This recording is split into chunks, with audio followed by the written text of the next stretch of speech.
Hey everybody, Aaron Blaze here. Welcome to our now monthly Friday live stream, first Friday of the month. And it is March 3rd, first Friday of the month, and we are back. It's been a while since I've seen you guys. For those of you that are with me twice a week on my production stream, hasn't been so long. But if you want to see more, then go on over to Creature Art Teacher, become a member, and you can hang out with me while I make Snow Bear, which is our big drive right now.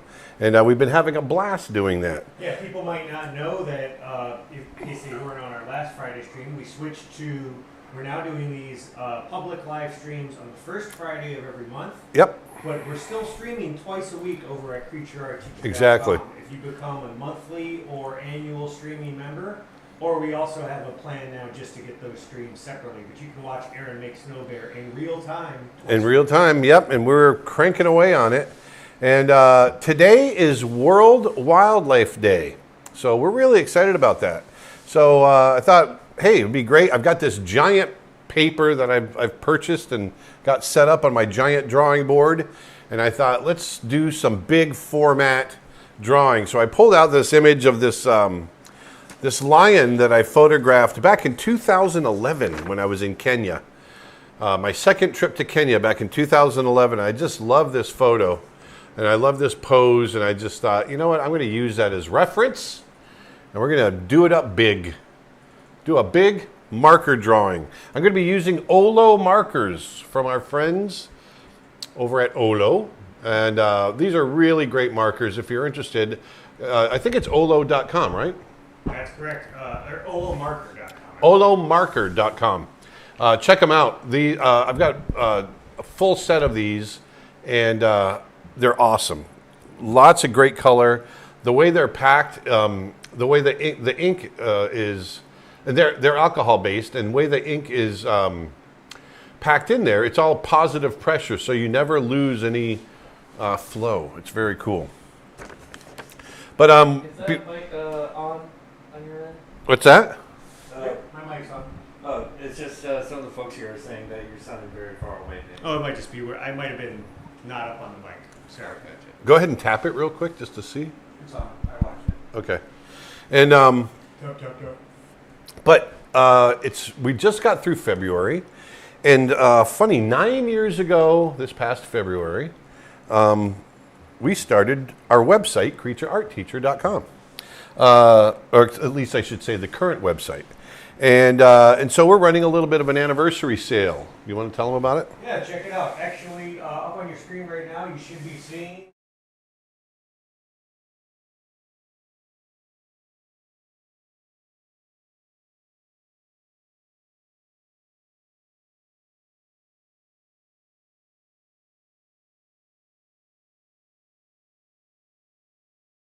Back to it.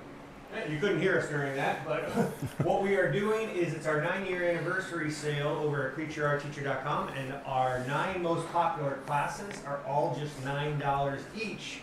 We've also got $1 brushes are back for a limited time.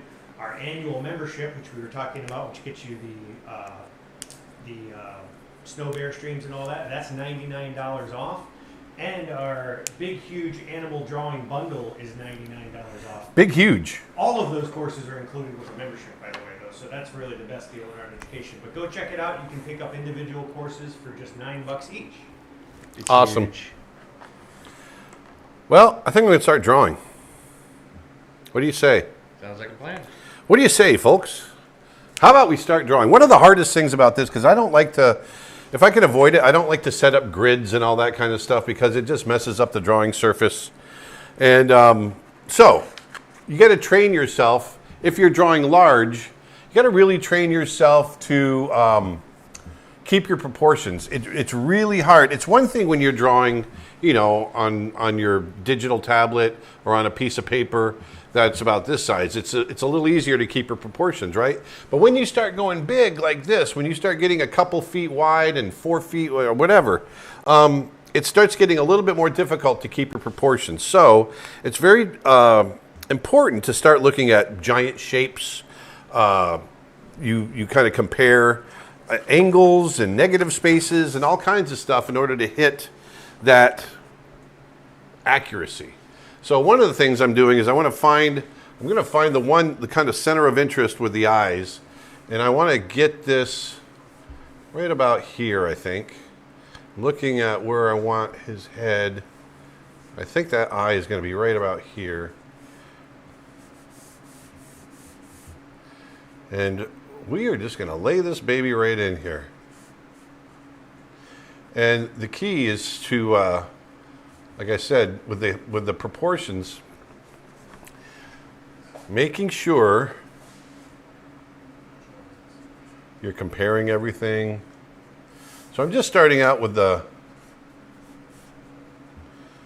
eyes, the brows.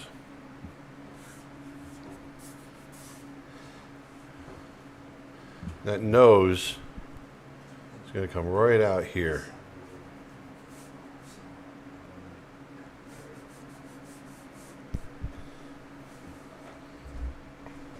I think I got the eyes a little far apart, so I can come back.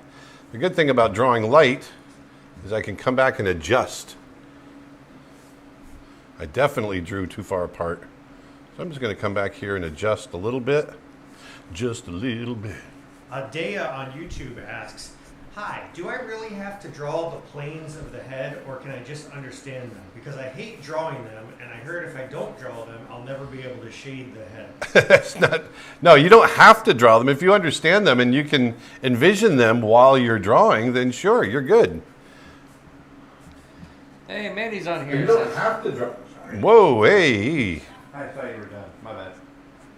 No, he was done. That was the video. Oh. That was the video play. Sorry, everybody. But hey, Manny, I'm drawing a lion. Thought I'd try something new. Yeah, 'cause If you guys don't know Manny Carrasco, go check him out. Animal artist extraordinaire, brother from another mother. yeah, Mandy says, "Hey there, Aaron Blaze. Love you, brother bear." I love you, brother bear. There's lots of love going on here. And Castra asks, which owl species is the biggest? Great gray owl, I think. Great gray owl? Actually, Manny could probably tell me that. Manny's probably more of an expert on that than me. But I think it's a great gray is one of the largest owls. I know it's the largest in North America, but as far as world owls, I'm not sure. Eurasian eagle owl is pretty big, but I'm not sure if it's bigger than a great gray. Actually, great horned owl. A great horned is bigger than a great gray owl? Who said that? The person that asked the question. Really? Yeah. I don't think a great horned owl is bigger than a great gray. I could be wrong, but I don't think that's. I would challenge that.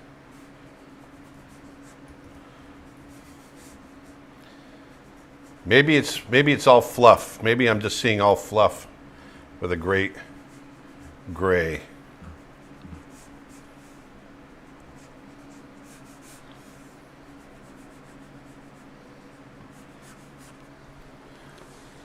Zamji, The great gray's body mass is actually 25 to 50% less than the great horned owl. Oh, there you go. So it is fluff. It's all fluff. Just like me. Zamji says, what about the Eurasian owl? That's what I was just wondering, the Eurasian eagle owl. Brother Bear. Is that Detlef you said? Zamji. Oh, Zounji. Hey, Zounji. I don't think we've had that left on in a while. Did you miss it? What's Definitely that? Wherever you're at, shoot us a message. Jelly Belly Fish on YouTube says, "Hi, I have a Brother Bear question. Oh, Was Sitka always the eagle of guidance, or was he going to be another animal to guide Kenai on his journey?" he was always the eagle of guidance. Yeah. Always. The guidance will be with you. Always. Did any of the brothers have a different totem early on? Or No, they always had the same totems. The totems were an idea that came in fairly early.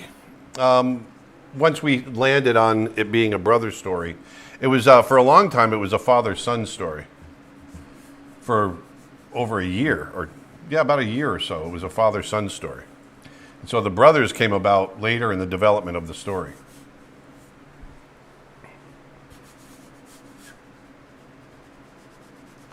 Once again, trying hard to keep proportions right here. I don't know how much you can see. Can they see much? Are they able to see what I'm drawing? Everyone Is it see too- it, see it, yeah. Is they it can too see light? It's a little faint. Well, it's very faint because in case I make mistakes, I don't want to. So what he's doing right now, for those who might not be familiar, he's doing basically a lighter underdraw. Yeah, I'm doing the underdrawing. This is where I can make my mistakes and make corrections and whatnot. Yeah, Martin Berger says we can see it well. Hello, Martin Berger. It's nice to draw traditionally today. Holy smokes, I haven't done that in a while. Yeah, it's just been Snow Bear for quite a while. Snow bear, snow bear, snow bear, snow bear. Snow Bear this, Snow Bear that, Snow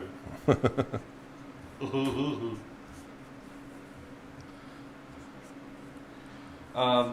Alina Randolph on Facebook asks, what made you change to brothers instead of father and son relationship? Because it just started evolving that way, and it was something that I thought we felt was a little bit more relatable in the way that the story was developing. It was just kind of an organic way that in the direction that the story was going. It just started to evolve more into a story about brothers, where that's the direction we wanted to go with it. I don't know how to explain it any better than that. It's just sometimes your story just kind of, as you develop it, it just starts taking up a life of its own, and you're guiding it, but the thematics that you're coming up with, your ideas will start to go in the direction they need to go, and a lot of times it starts morphing into something else, and that's pretty much what happened.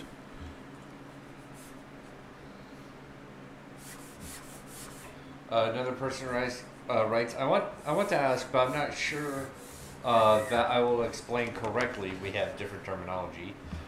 When a big cat is walking or running, where's the weight? In front or in the middle? I tried to make a walking tiger, but my friends told me that I was doing it incorrectly by transferring its weight to the front paws.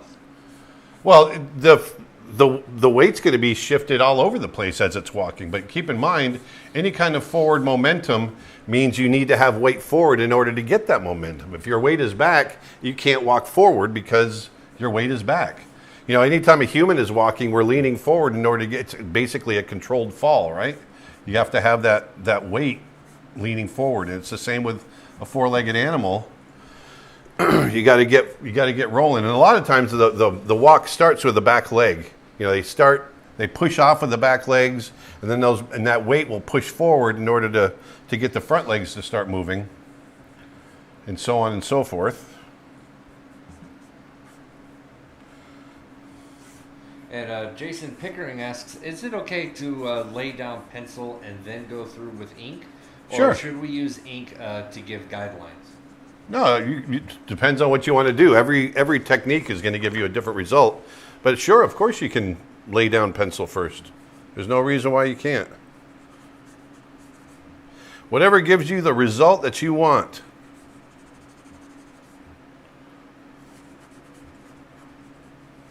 So I'm keeping loose. Keeping loose, keeping tight.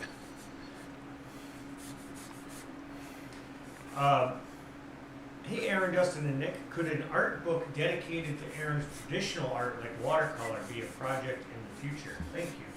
Definitely. Definitely something we might do. If you go to creatureartteacher.com/books right now, we actually do have a number of we do have Aaron Blaise, The Art of Volume 1. It's not strictly traditional, but there is a mix of Aaron's. Yeah, we've got a lot of my traditional work in there. But it's also mixed with my digital. We just wanted a good smattering of just all my art in general. It includes my character designs and, entertainment art, production art, that sort of thing. But also my animal fine art and Everything that I like to create.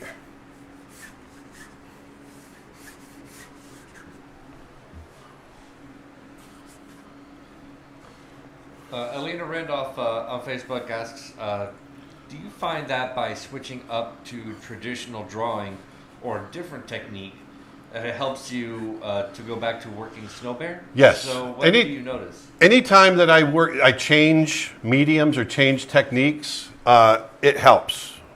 It improves me someplace else. One big thing, when I started learning digital drawing and painting, it freed me up because I wasn't worried about ruining paper and canvases and things like that. And I became much freer in my technique. If you see the way I'm drawing right now, I'm much looser and much freer with it. And that's how it was, that affected me when I went back to my traditional work. And my traditional work became much more lively and less stiff and had a lot more life to it.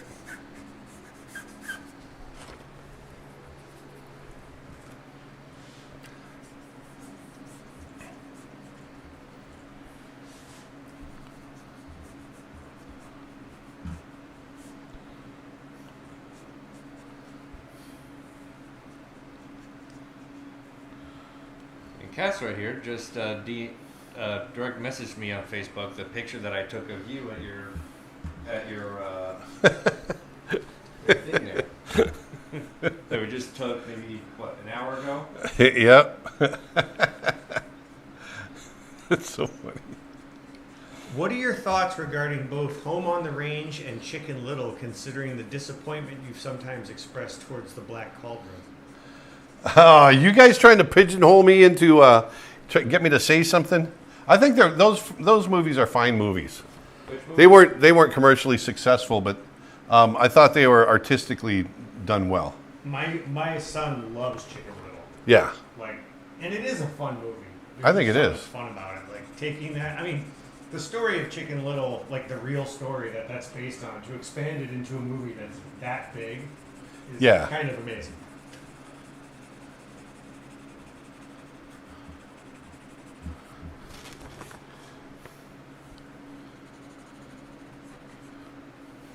Close on our little surprise here. Oh, good. Florian Steinberg on Facebook says, hello, everyone. Hello. Hello. Hey, Manny, if you're still there, I'm sure you saw it. Jorge, our friend Jorge from Africa, just finished up a really beautiful documentary. I got to see it the other day. Can't quite share it yet, but he's looking to get distribution for it. And but it's really, really cool. Mustafa asks, hey, I noticed there's a private stream access for the Snow Bear streams for an incredible price. How will I know the streams are live, and can I see the previous Snow Bear streams? Yes. I stream every Tuesday and Thursday at 10 o'clock in the morning. At 10 a.m. Eastern Standard Time. Yep. So you'll have to figure out what time that is in your local time zone. But it's every Tuesday and Thursday. We do it twice a week. And yes, you can rewatch all the past streams. We've got how many streams on there now? We've just crossed 60. I think we just had our 63rd stream. Yeah. Something like that. That's a lot. And we've got at least that many to go. We're documenting this entire process making this film. So what's cool about our membership, you got the membership slide, Dustin? Yeah, I should. Yes, right here. So we offer 2 memberships to Creature Art Teacher. We have a monthly streaming plan that works kind of like Netflix, where you basically can stream any of our courses on our website. That gets you access to over 650 hours of courses. And just like Netflix, you can start, stop, cancel anytime you want. We have an annual plan that's a flat fee that gets you everything on the website, plus everything is yours to keep and download, even if you cancel. So that's the difference between those 2 plans, and they both get you access to the Snow Bear streams. So check those out, creatureartteacher.com. It's a great deal. The best value in art education. It's great. That's the best deal in the world there, bud. Hey, Martinberger wants to know, now that Manny's online, hey, when's your course coming, Manny? Hey, Manny, we always, Manny, if you're still there, I mean, we everybody is always asking about your sketchbook. chomping at the bit. They love your sketchbooks and they want a sketchbook course from you. Yeah, Martin just DM'd me about that. Yeah, me too. Get off your butt, Manny. It's not like you're doing anything. Hey, something fell over. Billy's knocked the fan over. I got it. My dog. Just knocked the My fan damn dog. They're gonna kill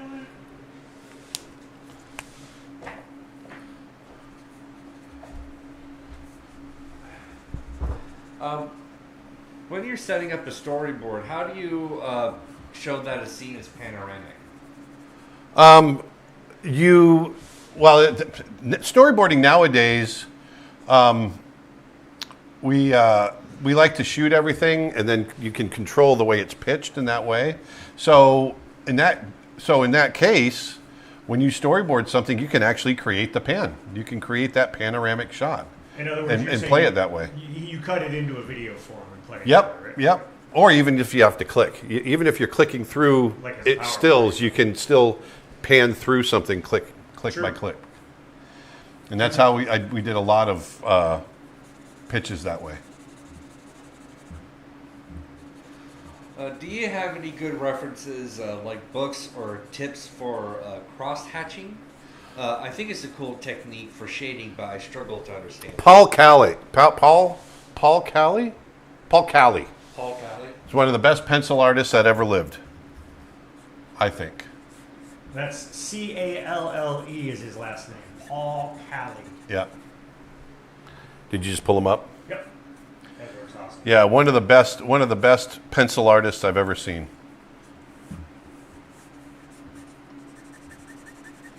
He's not with us anymore, but his work is. All right, let's jump over to another. Time to go a little darker. Once again, I'm using Olo markers. I love these markers. Check them out. They're olomarker.com. They're bright, vibrant, beautiful. The paper I'm using, I can't remember what brand paper I'm using, but the marker is going on really nice. It's an Olo. off-white, kind of light gray paper that I'm using. Hey, Vinda from the Florida workshop is watching. She's watching on Twitch. She says hello from Colorado Springs. And Hey. and that she loves her membership to Creature Art Teacher. Nice. Thank Hello. you. So now I'm going to start tightening up, kind of defining everything a little bit more here.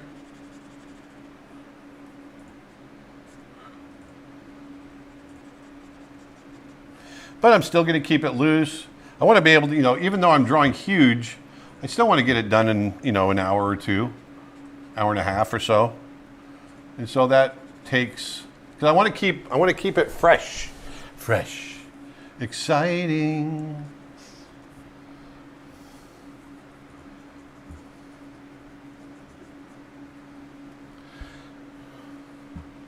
That's Cool in the Gang, by the way.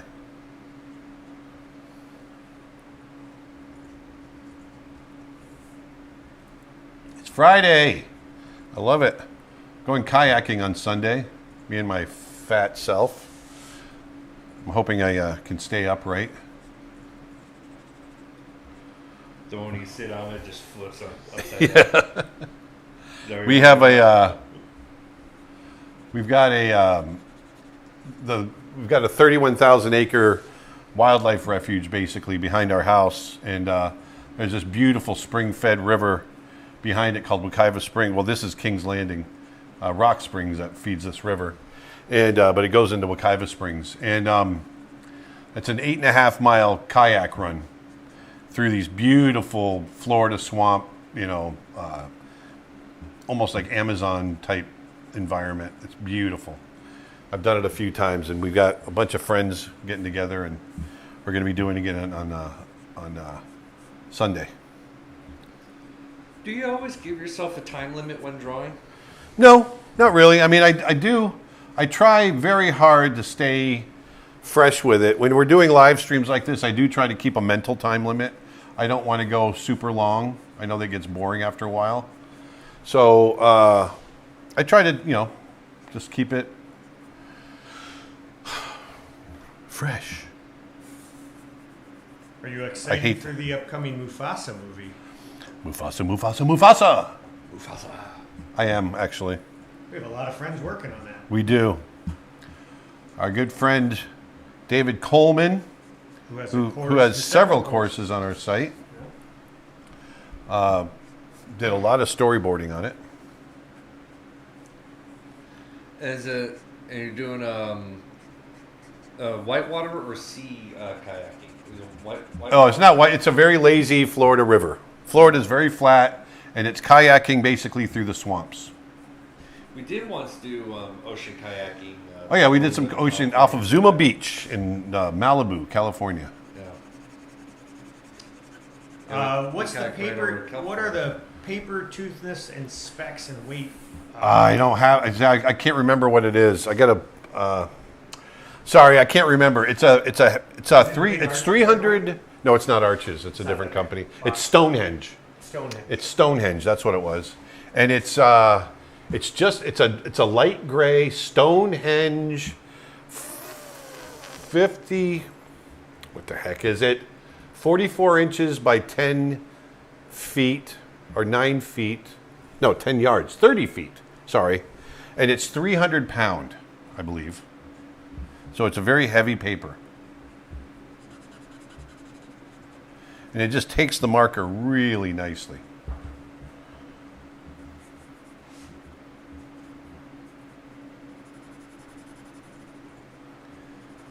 I love drawing big like this because you can just kind of sit back 90 and pound is what it says on the website. it's not 90 pound. It's what it says on the website. No, it's a different, then you're looking at a different, because there's different weights. You're looking at a different order. Okay.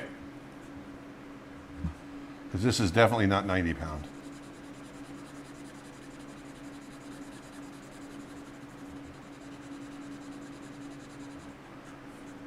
Is Oh, that, you did two different orders. I see.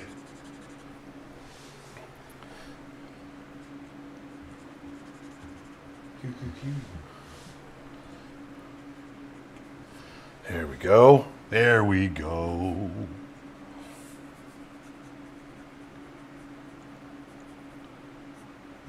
What's your favorite DreamWorks movie? My favorite DreamWorks movie. Let's see. Are you still using the Olo markers? Yes. I'm using Olos all the way through. I'll probably use a little bit of Sharpie. I really like that. It got a lot of bad rap, but I liked the was it Jack Frost or the one where Alec Baldwin played Guardians? Santa? The Guardians, yeah. Yeah. I love that movie, and I really love the Kung Fu Panda series. I'm gonna sneeze. Excuse me. Sorry, I How to Train sneezed Your right in the Dragon's camera. another really good one. What's that? I was saying How to Train Your Dragons is another really Oh, of good course, yeah. one. That whole series as well. How could I forget that? Pretty sure the Guardians, fellow Ringling alumni worked on that. Brandon Oldenburg was involved in that. And I think another one of my favorites that's more recent is The Bad Guys. Oh yeah, Bad Guys was awesome. I haven't seen that yet, but everybody says it's great. Yeah, stylistically, it's really cool as well.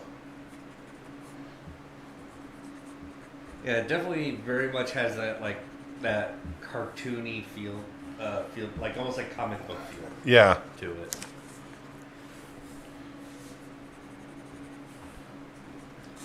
I actually forgot. I wonder if it's actually based off of a comic book series I don't know. or graphic novel.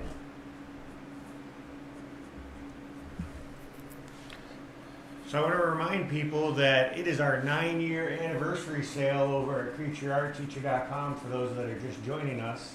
It was basically 9 years ago this month that we launched Creature Art Teacher in its current form, and our top 9 courses are all just $9 each. So fundamentals of animation, drawing clear expressions, character design, figure drawing, how to draw wolves, big cats. superhero courses. We've got a bunch of $1 brush sets. We've got $9 photo pack sets. Actually, one of Dustin's really popular and large photo bundles is 70% off. So there's a bunch of huge sales over there. So basically, Dustin's going to owe us money. Yes. Yeah. So head on over to creatureartteacher.com and check that out because that sale ends Monday. It actually has been going on the last 9 days. So 9 years, 9 days, $9 course. 9! See what I did here? I'm a marketing genius. Anyway, check it out, creatureartteacher.com.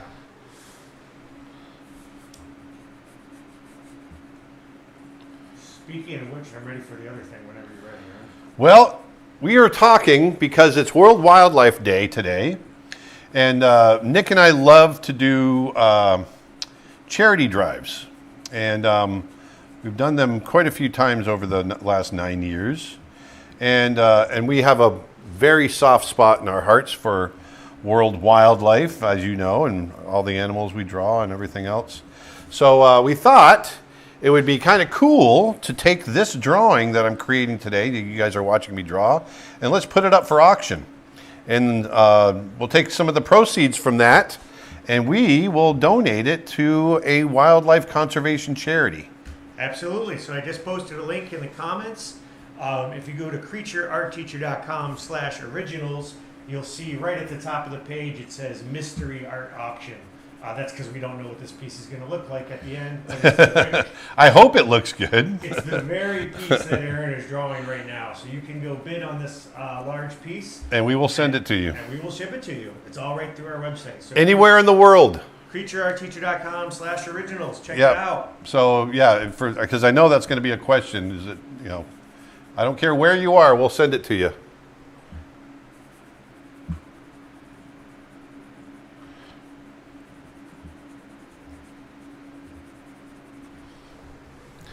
You can have an original. I don't know if you want that or not, but listen to me. It's like, hey, you can have some of my art. What kind of animals do you prefer? African or North American animals? I love them all. I know that's kind of a cop-out answer, but I love them all.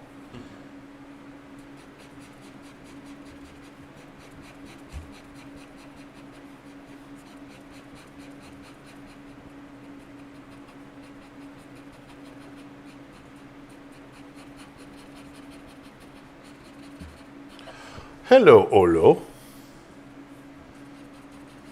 Olo.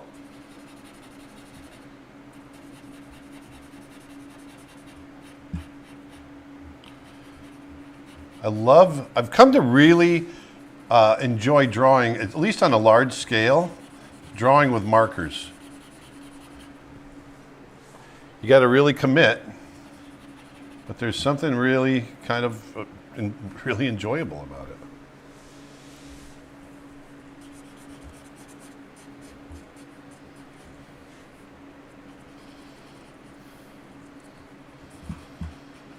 The movie Pocahontas, was there a turkey side character named Red Feather before it was replaced by Miko? Yep, there absolutely was.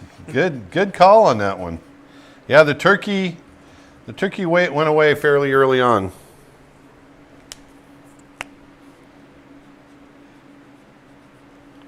Was it just too close to Thanksgiving? I'm not sure I wasn't involved with the story process on Pocahontas, so I don't know.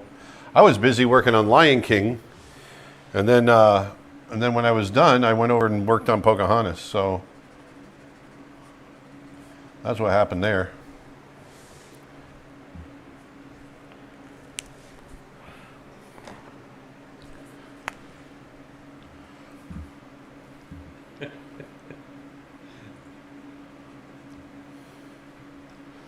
Mark Henry says, hi from Cartoon Saloon. Come Hey. see us again sometime, please. We would love to. We've been wanting to get back ever since the last time we were there. Get back. It was 2019 when we were there last, and then travel got kind of out of whack there for about 2 years. Right after that. Something happened. I can't remember what it was. I love everything you guys do. Everything. Who was that? Cartoon Saloon. You guys are geniuses. Say hi to our buddy Tom Moore when you see him for us, please.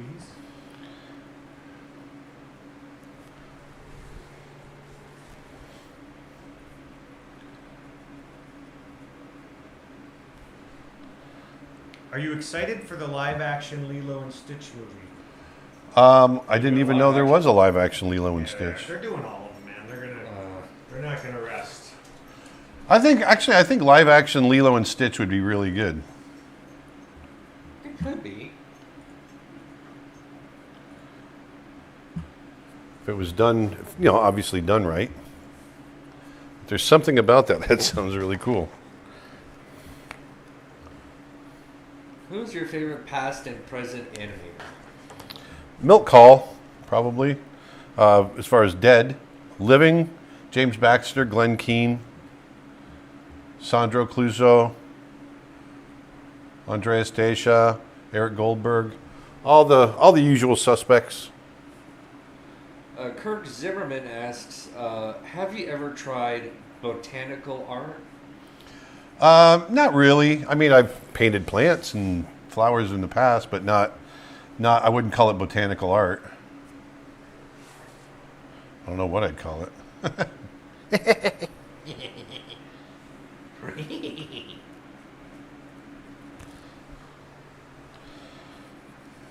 What is rotoscoping? Rotoscoping is shooting something in live action, or shooting it on film, I should say, and then basically tracing over that and creating animation in that way, or effects. So one of the more famous rotoscoped pieces of animation was the "Take on Me" song. Take on me. That song. That was rotoscoped and then drawn over, filmed and then drawn over, which rotoscoped, and created the effect that they had. It was one of the most popular MTV videos ever. Rotoscoping is also used in the visual effects department to help remove or replace certain things in shots, Yes. whether it be hair or full bodies, Hair. faces, all that sort of It's stuff. essentially painting over footage frame by frame. Right. In the animation world where I come from, it's going over live action. If you watch Cinderella, the dance at the end, or Snow White dance at the end, or Sleeping Beauty dance at the end, that's all rotoscoped. So we used it even in Disney keyframe animation. I actually remember having to do my own rotoscoping back when Dan and I together worked in Digital Domain Media Group when I was in the 3D depth department. Yeah. Yeah. Zeus on YouTube asks, they say my line art is stiff. How can I draw dynamic line art?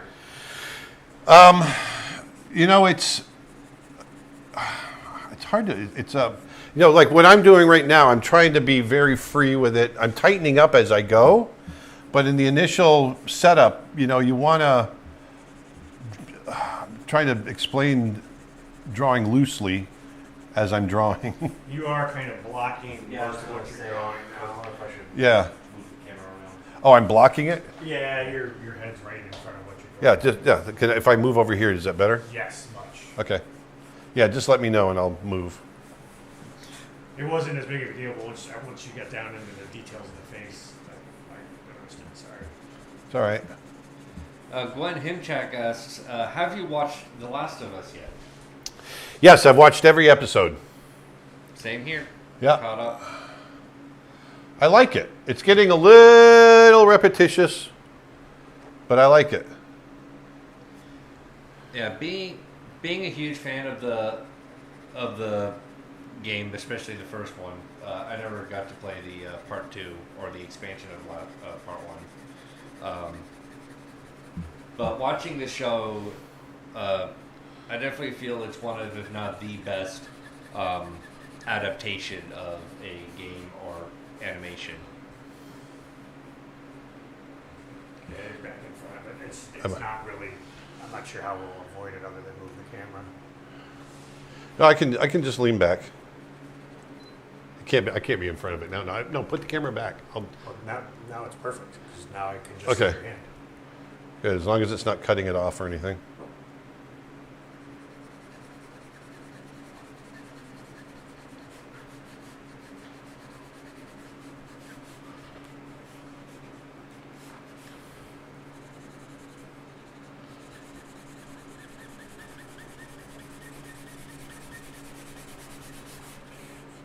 I'm getting looser and looser as I work my way out from the center of interest.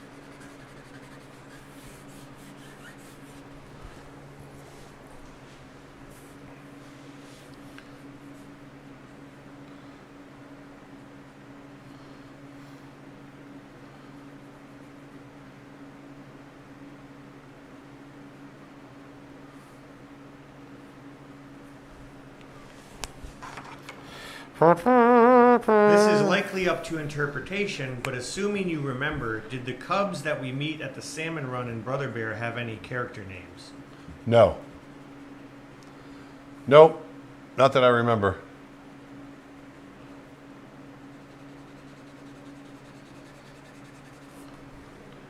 This is a Twitch question. Does rotoscoping take away much of the flexibility or creativity from just animating outright? It takes a little bit away, but it also depends on how you're approaching it. It's a great reference tool. You know, we shoot live action as reference all the time and use it, you know, as reference. And there's an element of that. But, you know, when it comes to just straight out tracing over it, yeah, there's a little bit of, you know, it depends on, like I said, how deeply do you go with it? It's up to you as the artist.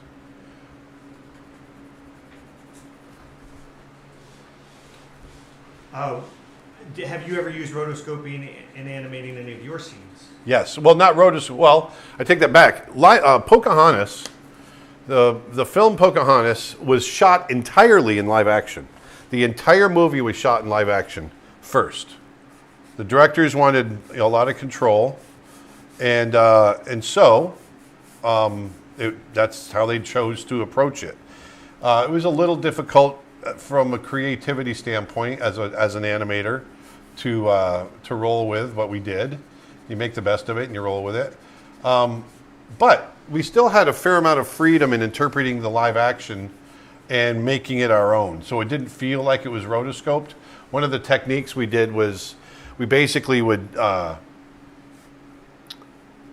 pull out the key frames, use those as our reference, and not really draw over them, but just use them as reference, and then you know, push the animation to fit what it was that we were trying to do, and then it would, you know, kind of become yours, but it would still be the same action that's in the live action shoot.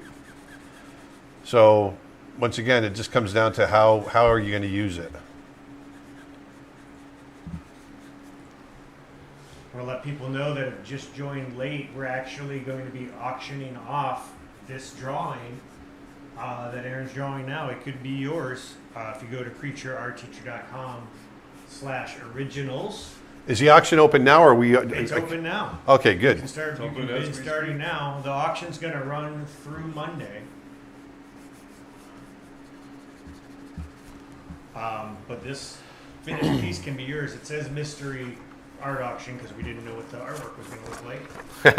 But it'll be this image here that Aaron is creating live. So this is a big image. Obviously, It's very big. we'll roll it and ship it to you, suitable for framing.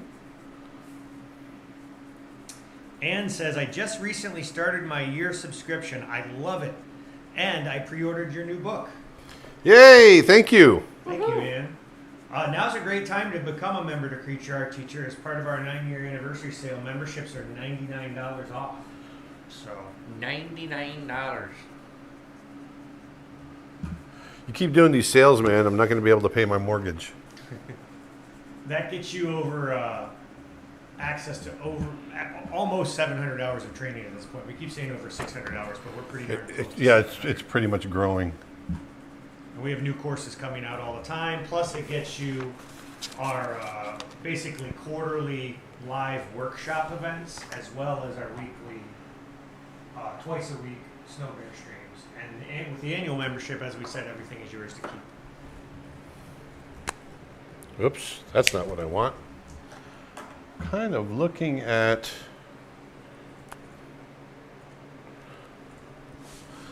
I want to start laying in some white. Just to. Do you have any upcoming workshops? Not yet. We'll be announcing our next one soon, though. We just did our last one this past weekend. We did. Glenn asks, will the pre-orders of this book have some drawings in them like you did for the last art of book? A select number will. The first 1,000 pre-orders will be Signed. signed, Yeah. which you can still get in on that. We haven't hit that number yet. If you go to creatureartteacher.com/books, by the way, you can see what we're talking about. If you pre-order the Art of Aaron Blaze Volume 2, the first 1,000 copies will be signed, and the or it's 750. I can't remember what it is. You okay? Are you okay? Anyway, sorry. But yeah, what we did last time was we randomly drew in some of them, and we'll probably do something like that again. Is this white marker showing up on camera? Let me see. I looked away from the stream for a second. Yes, it is. Oh, good. Oh, good. How does an animator get used to a new character? Just draws a lot of sketches of them? Yeah, so when a new character comes up, usually the person in charge of that character will put together a model sheet. And that model sheet basically is the guide for drawing that character. And so we use that to draw from. So that's how you get used to it. And both Erica and Martin are both saying that the marker is showing up. Oh, good. I already said that. I just wanted to confirm. When you first learned shading, did you have a values bar nearby to compare your marks against, or did you just learn by doing a lot? Just learned it by doing it a lot. The best way to learn shading is getting used to comparing your values within the image that you're creating. Find your brightest bright, find your darkest dark, and then work within those parameters.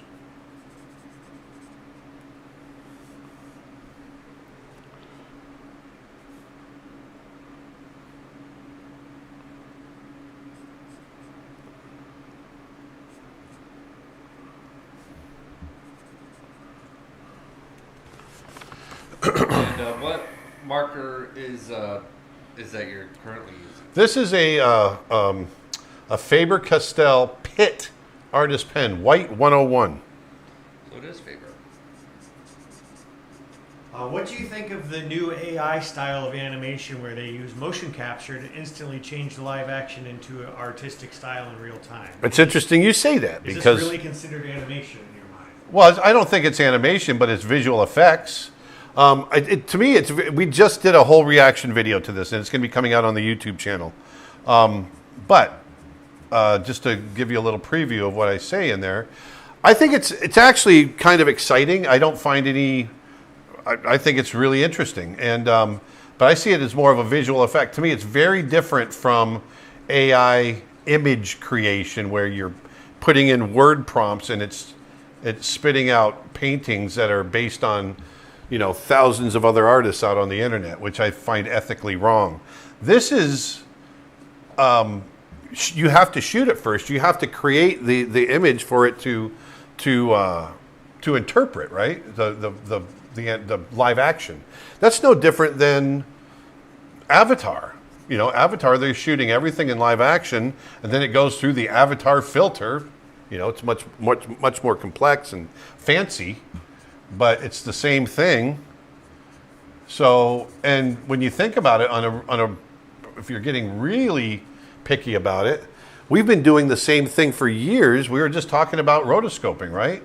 And if you shoot something in live action, like they did on Snow White back in 1936, and then you run it through basically the character filter, which is an artist sitting down and drawing over the top of it.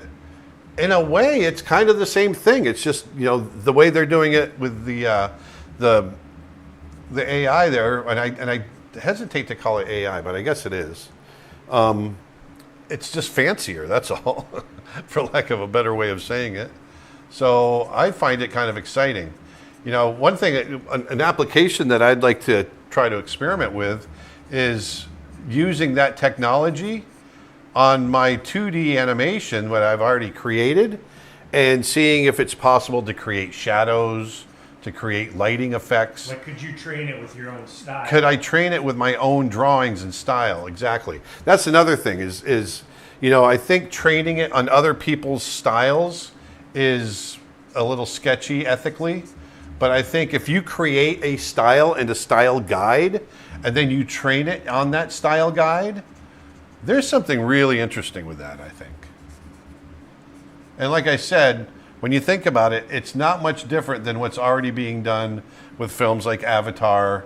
You still have to design it, right? Avatar is all designed first, but then it gets put through the filter. Now, I could be wrong and completely out of line of what I'm saying, and maybe I don't understand it the right way, but in my mind, that's what it seems like.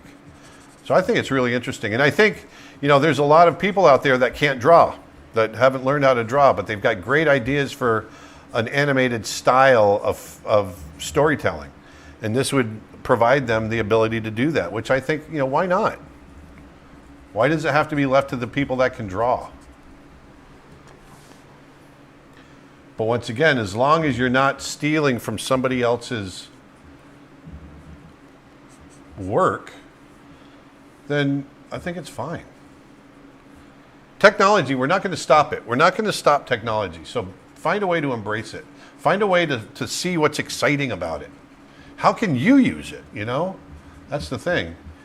People that get stuck in their ways get left behind.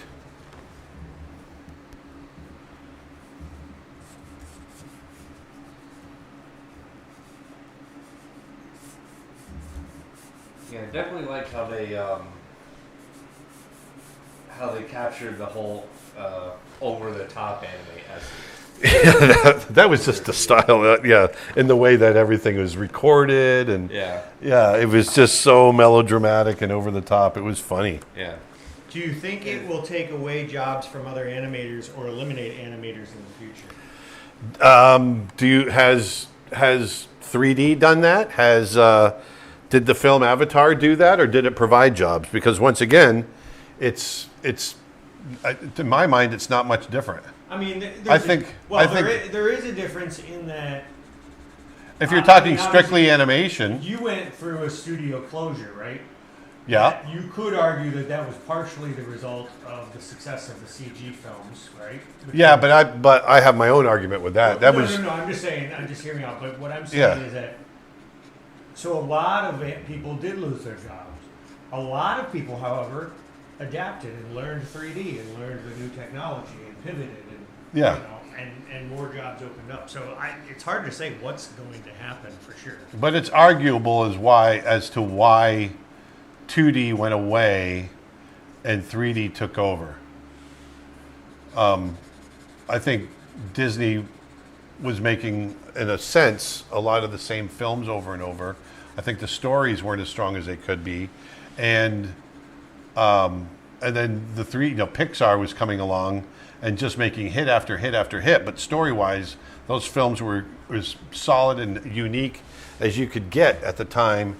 And I think the powers that be chose to blame it on the medium rather than take the blame and say, "Look, we got lazy with our storytelling." And I was there, and I'm part of the whole thing, so I take partial responsibility on that too. So, once again, I think it's arguable, but I don't think it was the medium. I think it was the storytelling. People got bored. Well, also, I do think that the medium of CG was very new at the time. Now the pendulum has swung the other direction, and it's so. I mean, you've got a whole generation and a half that have known nothing but that. Yeah. And so it's now going the other direction. People, they have this thirst for 2D. Yeah. pendulum swings.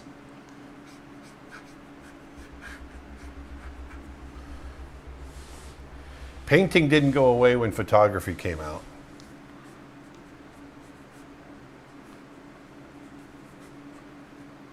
And speaking of which, Philip asks, Dustin, is there a way to edit huge number of photos without spending a whole month on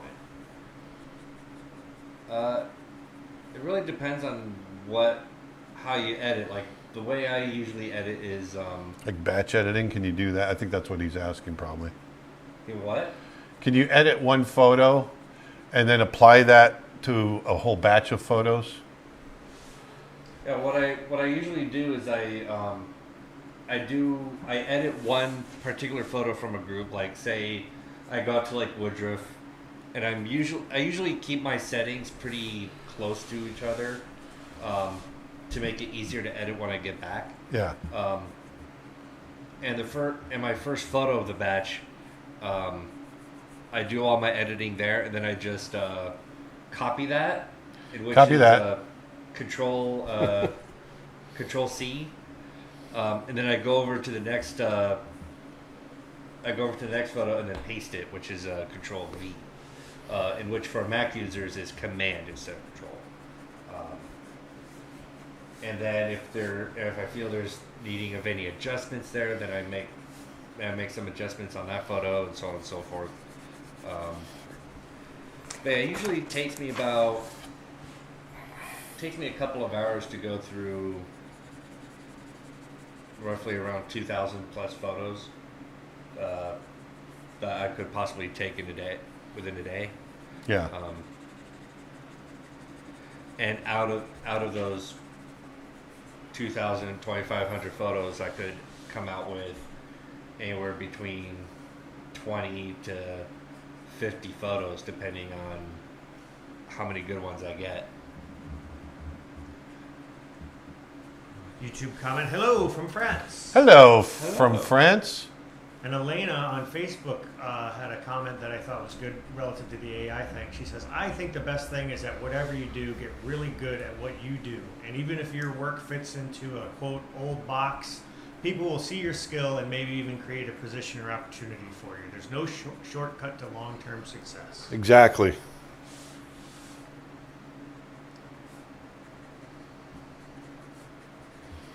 So I'm purposely kind of jumping all over the place on this drawing.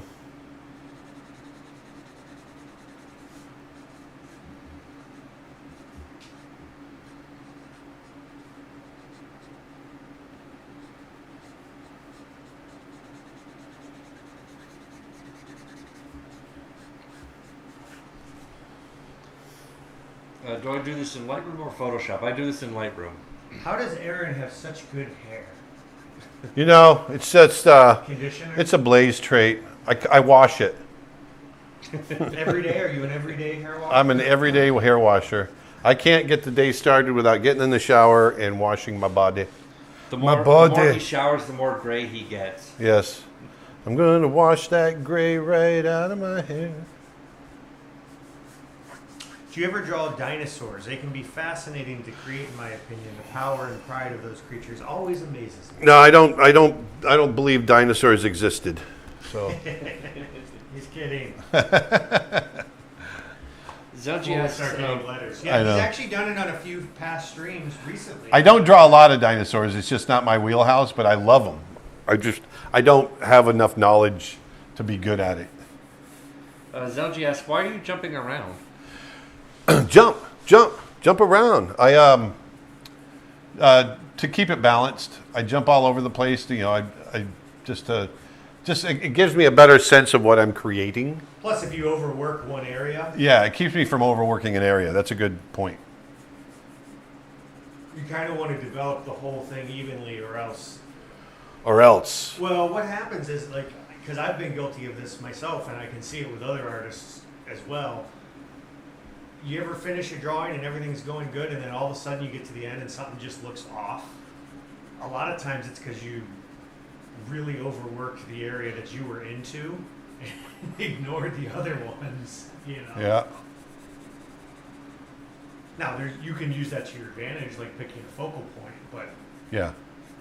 which is kind of what I do on a lot of these types of drawings because it is such a big endeavor to do one of these that I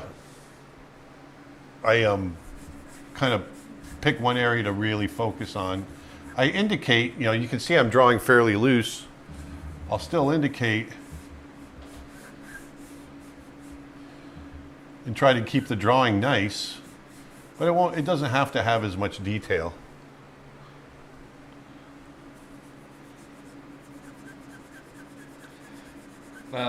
Are you currently working on shadow shapes right now? Yes. Shabu? Did you say shabu shapes? Shabu. Shabu. Shadow. My favorite food. My Shabu favorite, shabu. Shabu shabu is the one kind of food and restaurant where I would You finish are a my garbage plate pit. and look around going, are you going to finish that? For those of you that don't know what shabu shabu is, it's basically a Japanese or Asian, because there's different versions of it in different Asian countries, but I first had it in Japan. It's basically Japanese fondue, but done with broth instead of cheeses or anything like that, and it's thin cuts of meat or seafood or vegetables, all in this broth, and then you take it out and put it on rice, and it's just a very social, fun way to eat, and it's really delicious. It's so good. It's just so good. It's just so good. Patrick says, Aaron doesn't want no fop. He's a Dapper Dan man. I am a Dapper Dan man. I don't want fob. I'm a Dapper Dan I don't man. want no pomade. What a geographical oddity. 2 weeks from everywhere. Dozen of hairnets.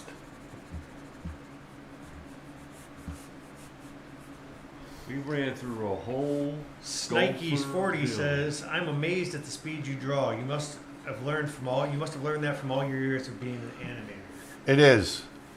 It is that. You know, once you get everything laid in accurately, you can stay fairly loose and get a lot done. You know, if you look at it up close, there's a lot of looseness to it. I think it tightens up quite a bit on camera. But that's okay.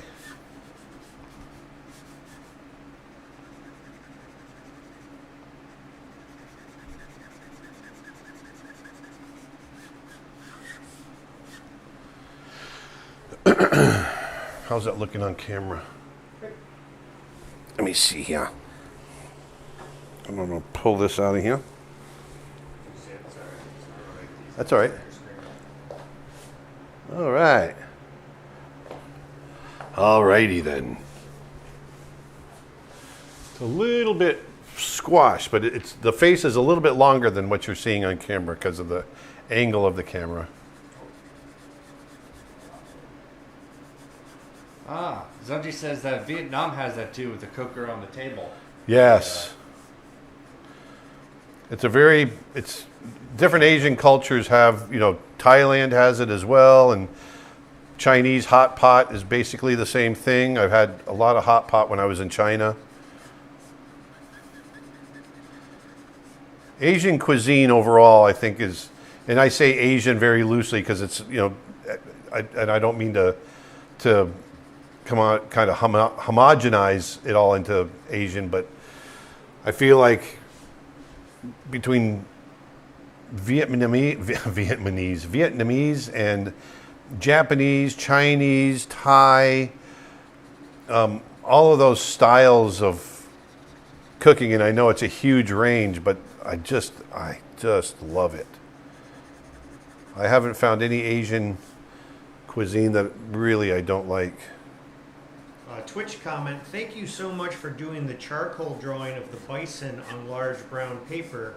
I was in Home Depot a few days before I saw that stream and I saw the paper. I didn't buy it until after I saw how good it looked in your stream, and now I've been using it for experimental work and to save money on paper. It's great, right? I love it. Yeah, I'm glad you did that. That's super cool. Time to change markers. Hello, Olo. do you kind of work one value at a time, and does that help you to not noodle an area for too long? Yeah. So I'll jump back and forth a little bit here. Let me see here. What am I getting? What marker do I want? I got to find a different marker. Hey Aaron, you mentioned being loose. How can I be loose as I draw? I'm just a beginner, by the way. How can you be loose when you draw? It's just as soon as you feel like you're chiseling out your drawing, you're getting too tight. Try Yeah, drawing from draw from the shoulder. Draw. practical thing. Yeah, try drawing from your shoulder and not from your Yeah. Sorry, I'm trying to find the right marker here. Right value. It's kind of a red. Yeah, that's too red. I don't want to be that red. Patrick says, I would strongly recommend a YouTube channel here on YouTube called Chinese Cooking Demystified if you're interested in learning about Chinese food. You've cooked quite a few Asian-inspired recipes, I know that. Oh, I do a lot, yeah. Yep. Well, I'm just going to jump to this marker. And then we'll go to black. Following up on the paper, I recommend to grab some Carpenter pencils too. They're great. They are. That's a good call right there. Just one last thing. Want to let people know that just joined us. It's our 9-year anniversary sale over at CreatureArtTeacher.com. For the past 9 days, we've been running a sale. Our most popular courses are just $9 each. That includes our How to Draw Big Cats course, our How to Draw Wolves, Foxes and Coyotes.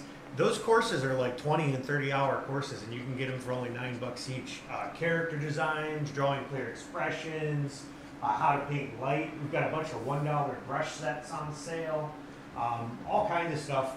And we've got a bunch of photo packs, artist reference photo packs on sale as well. Dustin and Aaron have both shot photo packs. When we're out on location and we like to shoot animals, photograph them. And we bring all those photographs back for reference, and you can check those out over at CreatureArtTeacher.com. Also, our annual membership, which gets you everything on the site, is $99 off. So be sure to check it out. Yeah.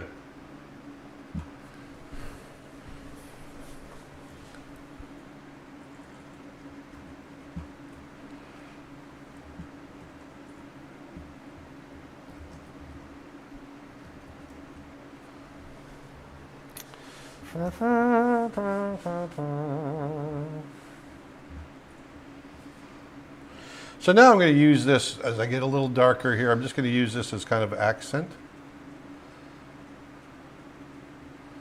Accent, textures, colors, and whatnot.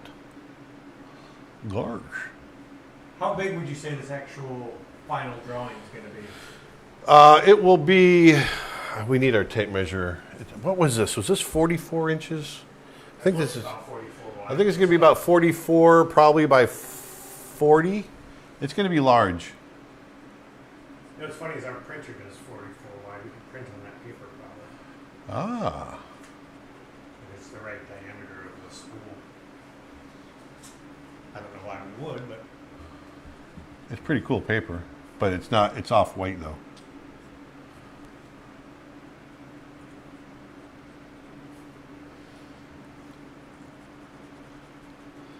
Do I have any future reference packs planned? I do have one in the works. I'm just having to organize all the photos, and I'm debating whether or not to wait until I can get more photos of a certain wildlife.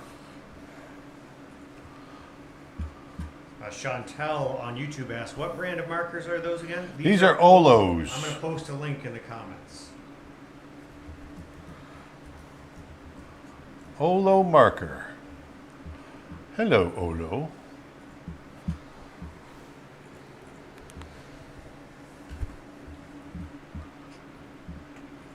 Speaking of posting a link in the comments, if you're interested, you can actually own this drawing that's Aaron is doing, if you go to creatureartteacher.com/originals, there's a link there to bid on this piece. Right now, there's just a black box at the time of the drawing. So if you purchase it, if you win that bid, it's going to a good cause. It's not this just artwork going will be into shipped my to you. pocket. This artwork will be shipped to you anywhere in the world. Do you know if any good animation software that works on a tablet? Right now, this is the 50-inch wide. Yeah. Geez, what's the animation? Calipeg. Calipeg. Thank you. I know TV Paint. It's a Calipeg. I couldn't remember that. Sorry, you said tablet. I was thinking other type of tablet. Yeah, if you have an iPad, Calipeg's a great piece of software. Procreate's good if you for animation as well. If you want to just dabble. Yeah, it's actually really good. I've done some cool animation with that. It's more aimed at smaller types of animation. Calipeg's a little closer to a full production pipeline. And if you're on a computer, TV Paint is what Aaron prefers.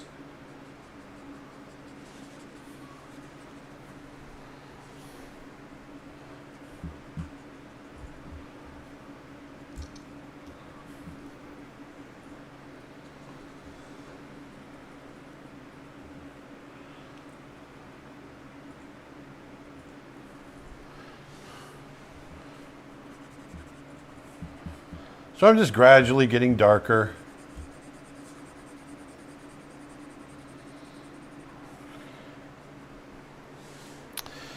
Our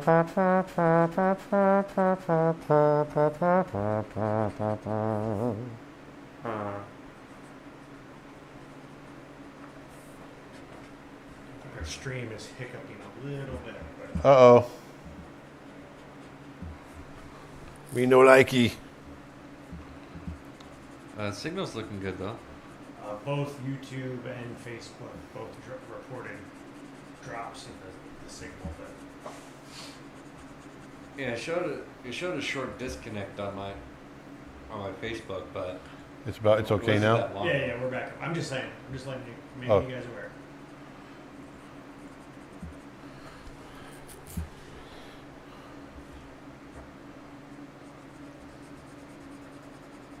Were Runt and Toot based on Bob and Doug?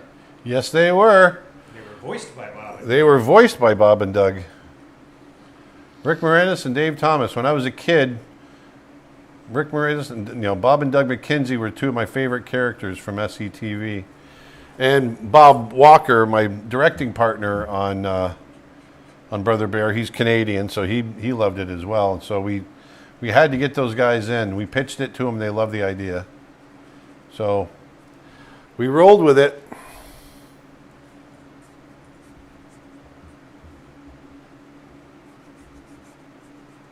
What's your favorite art lesson to teach? That's an interesting question. I love animal drawing, animal anatomy, and I love teaching animation.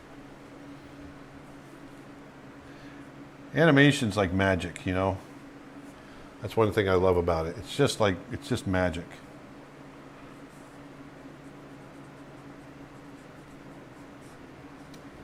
Hey Aaron, do you have any suggestions for when you draw something you don't like or begin to overwork a piece in a permanent medium like ink or marker?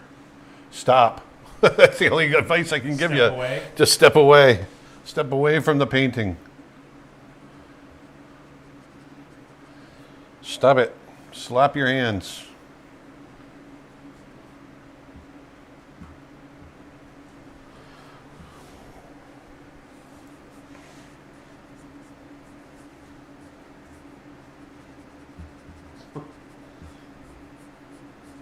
Will Bonham says, I'm Canadian, Bob and Doug are gods. Oh, yeah. You're right up there with hockey. Yeah. Back in the early 80s here in the States, they were big too. 81 or 82, 83, 81, around in there. I loved them. We all did.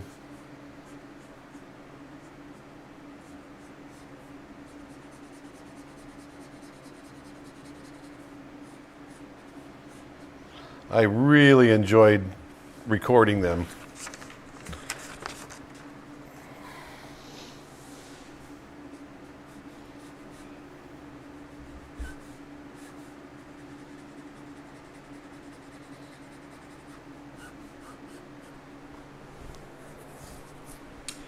What's your favorite part of the art process? I always enjoy the sketching phase, but I dislike the lining phase because I feel like I lose some of the nice gesture and fluidity of the sketches. The phase that I'm doing right now, this is where I feel like it starts coming together. So it's about 2/3 of the way through the process. Up to that point, it's kind of a struggle, and so often it feels like it's not going to make it. but it's fun to get to this point and work through it.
Once again, my buddy Manny.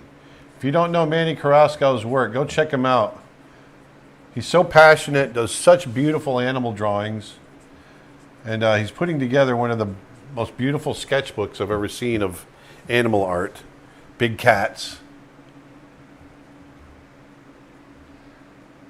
Manny Carrasco. Any chance you'll go to Yellowstone again this year? I loved your live stream there with Peter Hahn and Manny. Yes. Probably towards the end of the year.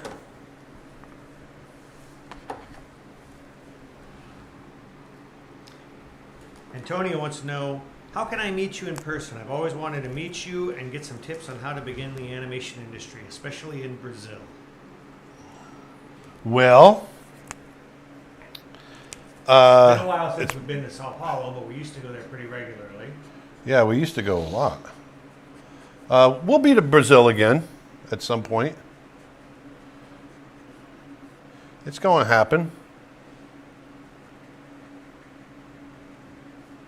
If you want to find out when Aaron is going to be traveling, the best way to do that is to go to creatureartteacher.com and sign up for the newsletter right on the homepage. Yeah, because that has everything in We it. always announce when we've got upcoming trips and events and workshops through there. Aaron, have you heard recently Bernie Madison just passed away? Yes. Yep. Did you ever work with him? I did work with Bernie. I knew Bernie. Bernie's one of the nicest humans I've ever known. He was a very nice man, very generous with his knowledge and his time. And Bernie was part of the Walt Disney Company longer than Walt Disney was.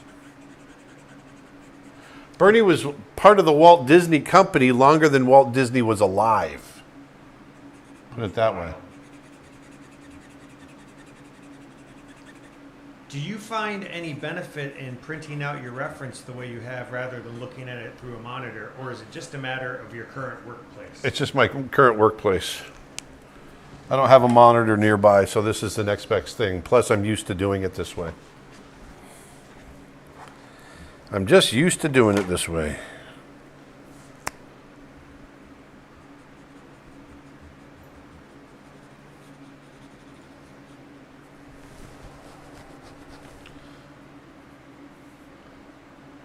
Any tips on how to better blend your characters into a background? I never seem to get the lighting right or the shadow. Well, that's the key, right? So you gotta really understand what's happening in that lighting. You know, just to be random with it is not going to work. You've got to understand light direction, bounced light. You know, usually a character is going to pick up light from the surrounding environment, and so that helps with getting it to meld with the everything else. But light direction is a big part of that. Are you going to do a workshop in Yellowstone? We will at some point. We've been talking about it, and there's a lot of moving parts for something like that, and it's a big one to figure out. No, we don't have to worry about though. Hurricanes. Yeah, we don't have to worry about hurricanes, which was a big part of our last workshop here in Florida. It was actually Vinda who asked that question about Yellowstone. Oh.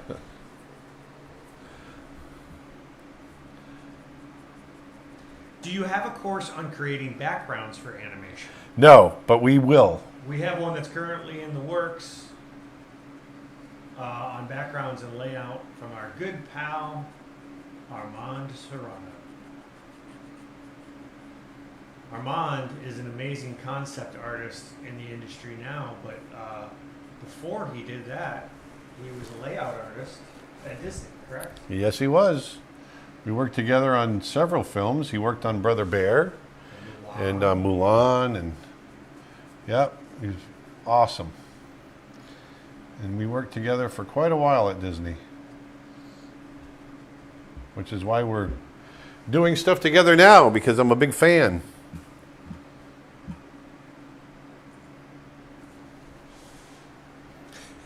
Did you watch The Mandalorian yet? I started to. All I could think when I watched it is, Aaron's going to be so bored. Well, that's why I said I started to. Even I, at the end of this one, was like, nothing happened. It's just, yeah. Yep. I mean, stuff happens, but it's just like... Yeah. And it's the delivery of his lines, and especially after getting used to him in The Last of Us. And then then you go over to Mandalorian. It's just like, wah, wah. That's me though. So I'm the curmudgeon. I get it. Martin Berger's laughing right now. Maybe Yoda's cute, though. We all agree on that. Oh yeah, maybe Yo-Yo.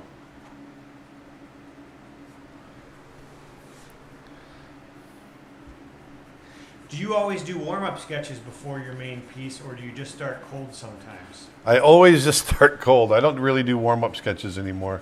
If I'm designing, yeah, you just kind of, you warm up and you work towards it and you find it. But something like this, I just dive in.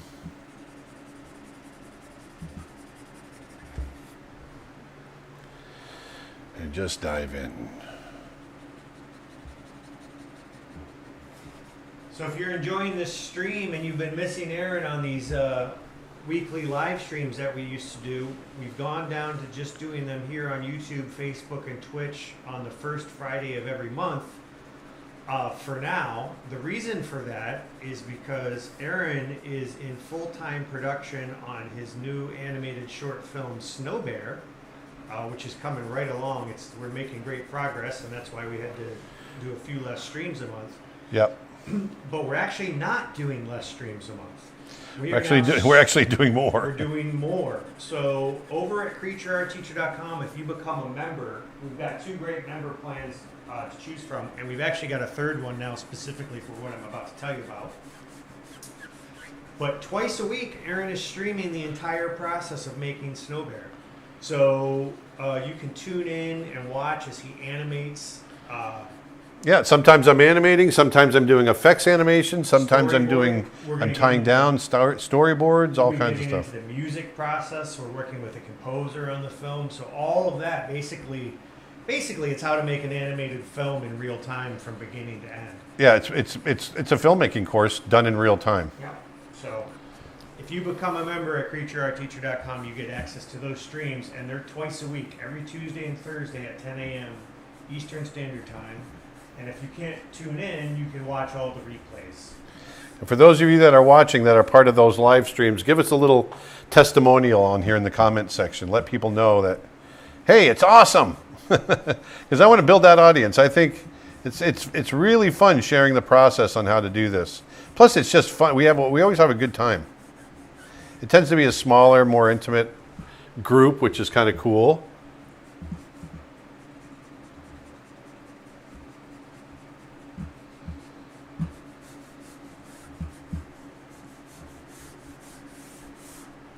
And the membership, the annual plan is $99 off right now. So it's a great time to sign up.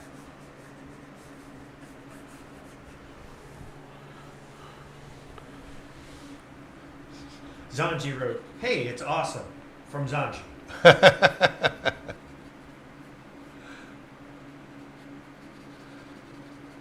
Alexis says, "Love, love, love the weekly Snow Bear live streams." I do too. I really enjoy them. Everyone's keeping me YouTube company. Comment, "Hola from Colombia." Hola. Hola. Are you in Bogota by chance? Aaron and I have been there, and we had a great time.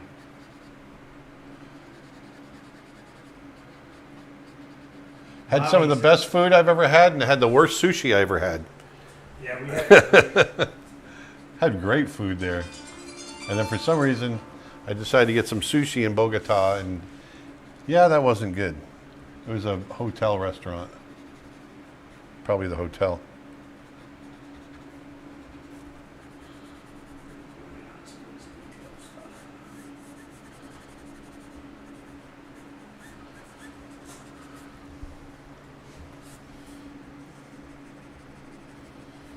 So I'm probably gonna go through, I'm gonna keep this kind of stylistic, and heavy stylization like I'm doing here. It's not gonna be a photoreal rendering. And Alexio says, "Hola from Portugal." hey, I want to go to Portugal. What's that point? There's a point there. It's the biggest surfable waves in the world are there in Portugal. I can't remember the name of it. I want to go there. Nazareth Point, I think, something like that.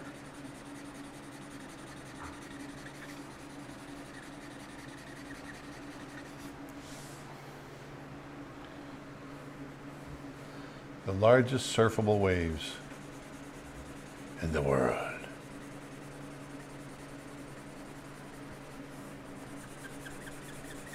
Got to get freer with it. Freer. Free it up. Free it up. Free it up.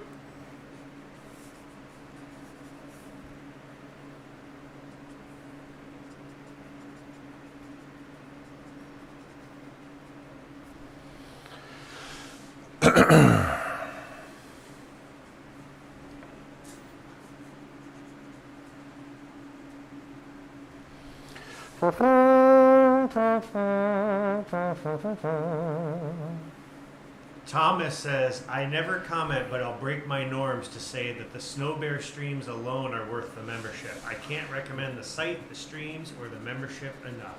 Thank you. Thank you very much for saying that.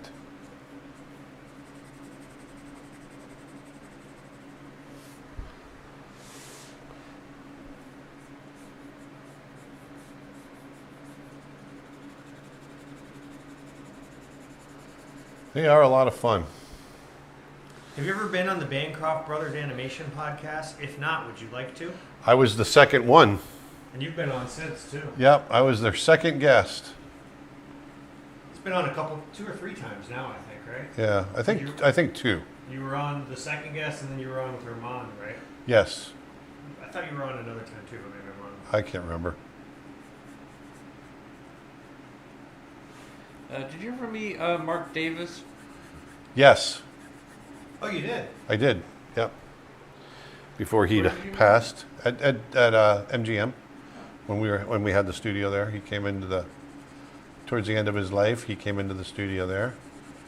They had a big reunion where they brought in Mark Davis, Ward Kimball, Frank Thomas, Ollie Johnston. There's quite a few. Oh, so you got to meet a bunch of them. Yeah. Yeah, he was the one that kind of shifted over and did a bunch of the attraction designer. Right? Yes. Yep. Yeah. Like the Haunted Mansion, I've always heard is kind of his baby. Yep. Yep. That's right.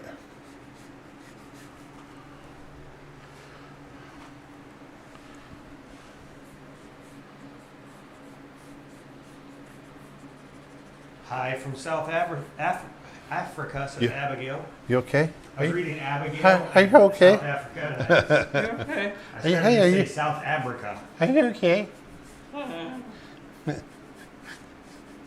That bear over there, he's crazy. Alexio wants to know, have you ever watched The Lion Whisperer? Yes. And yeah, Nazir in Portugal is where they were saying. Nazir, that's it. Thank you. I knew it was kind of a Naza. Just couldn't remember what it was. Oh, we got a lot of South Africans on today in the comments. Wow. That's a place we've tried to go a couple of times. We want to get down there so bad. I want to dive with the great whites. I want to get in a shark cage. Nick and I have some ideas for a really cool YouTube video. Yep. Hi from Denmark, the cold Hawaii for surfers.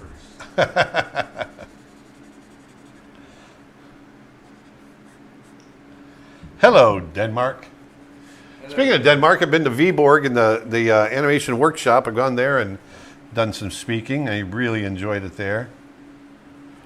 As a bear lover, any plans to watch Cocaine Bear? Yes, I'm that's high on my list. I can't wait.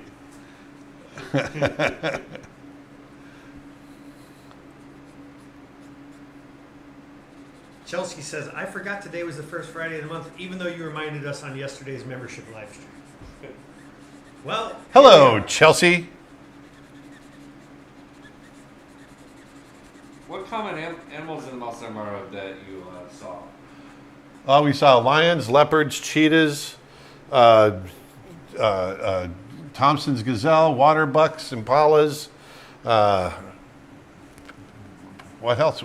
Baboons, vervet monkeys, that one jackals. Day that one day on the last trip when the camp got kind of invaded, when it was just you and me there. Yeah. And the vervets kind of invaded the whole camp. That Yeah. was really cool. It was.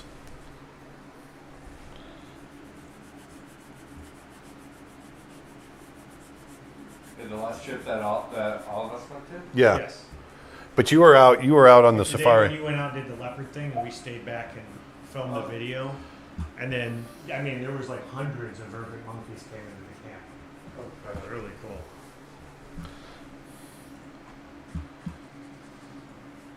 Angela Smith says, I jumped on late. Warthogs. What medium are you using? Markers. Olo markers. Made by Olo. I know We saw Olo. warthogs there too in Africa. Lots of warthogs. Lots of warthogs. Hippos. Oh my gosh. How many hippos did we see?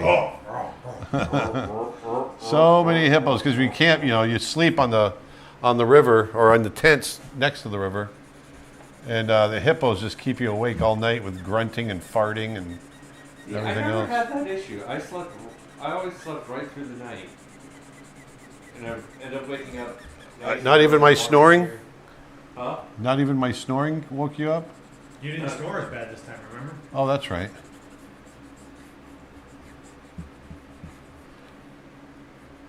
Yeah, because even then you were all the way halfway the other side of the tent. You could even call it a tent, more of a hut. Yeah, it's like, the hut is perfect way of saying it. Yeah, and The it's a hut. really big hut. Yeah.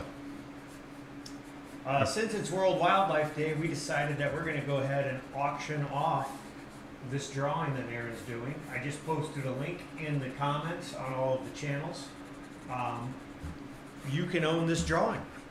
So head on over to creatureartteacher.com /originals. If you're not seeing the link, that's the place to go. Or if you're watching it later, click below the video and click in the comments. And you can go directly to it. And it's And we will be giving a portion of the proceeds to a wildlife charity, as we have a many nice times. chunk. Yep. And we'll ship it anywhere in the world. So head on over to creatureartteacher.com, and the bidding ends at 1 p.m. Eastern time on Monday. 3 days, basically. How big is it going to be? It's 50 inches wide By about 50, maybe 45 high. It's not quite square. Yeah, that's what I'm saying. So about 45 high, probably. It's going to be huge.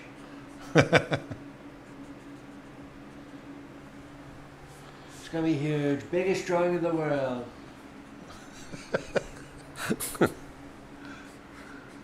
Tony wants to know, Aaron, this might be a basic question, but did your arm ever get tired as you draw in that position? I know my shoulder would bother me doing that for a long time.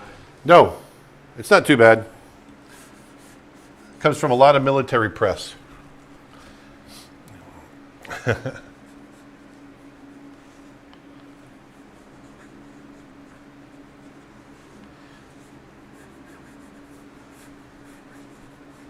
This is archival paper, by the way. Yes, acid free.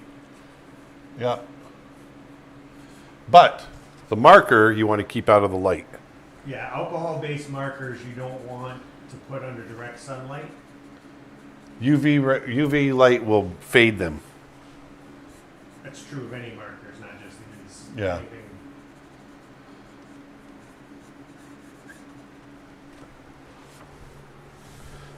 How's that looking on there? That's not wide. Oh. Whoa. Whoa. Whoa. Like, well, yeah.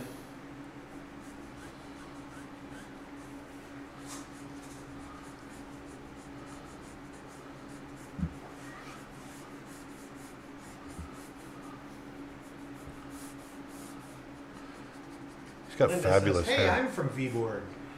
Hey. I like Viborg. Remember wandering the street there in the middle of winter, walking back from a dinner that I had, and it was like 30 days of night. It was so creepy. Nobody was out. The snow's blowing across the road. I had had a little bit to drink, so I was trying to not get lost.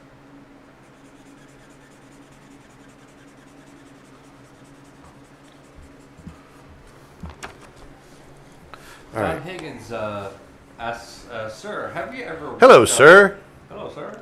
Have you ever worked up a piece true to reference, and when you removed the reference, the piece didn't look correct anymore? If so, what do you do with the piece? Well, most important thing about it can make it look right. Oh, we're losing.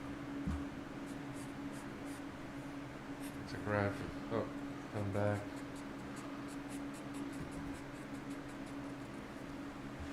Sorry for losing signal here. Oh, looks like we came back. Yep. Oh, It'll right go when in I and say out. that. Yeah, it'll. It waffles for a bit.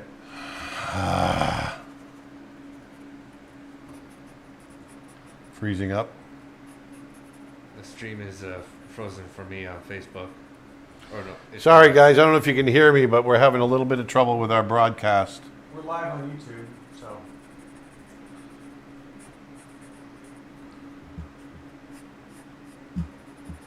Yeah, it's coming and going on Facebook.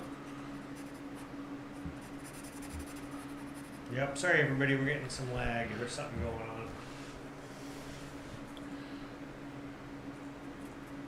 And some folks are saying that screen froze, but can still hear it.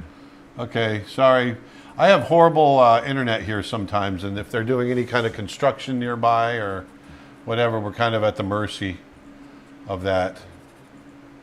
But keep in mind, we're going to have this auction going on our website for the next several days.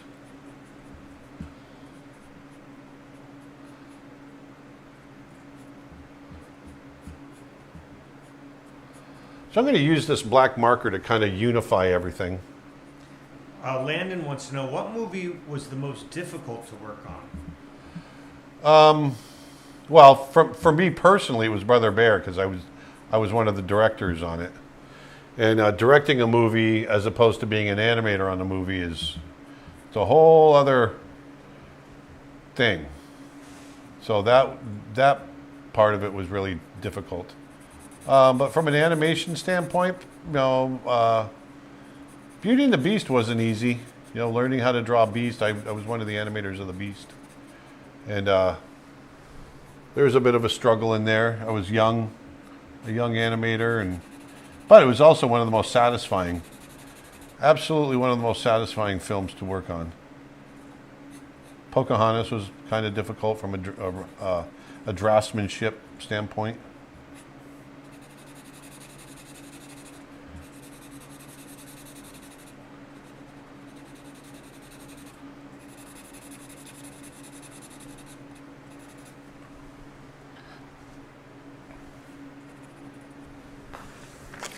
Put our reference right here. How's our signal? Good. Yeah, it's cleaned up. We're back to green. All right. Aaron, would you like to visit Romania? Yep. Yep. Did we just become best friends? Yep. What's the biggest size you've ever drawn? 5 feet by 6, or 4 feet by 6 feet. That's the biggest painting I've ever done. That's huge.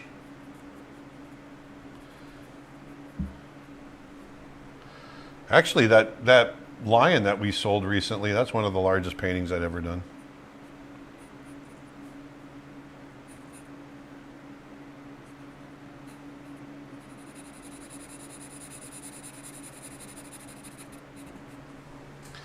I have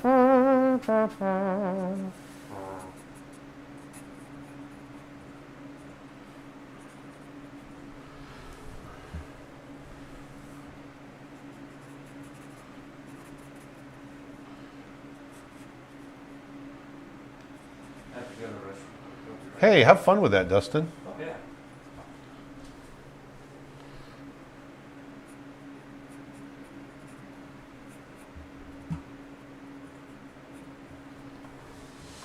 Yeah, this is giving it a pretty cool look, this black marker.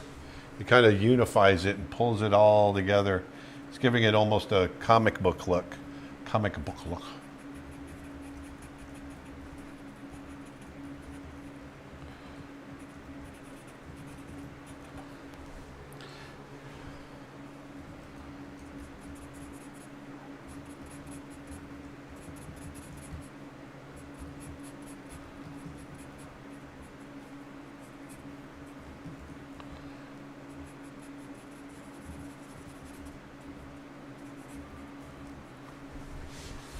La-di-da-di-di-do-do-do.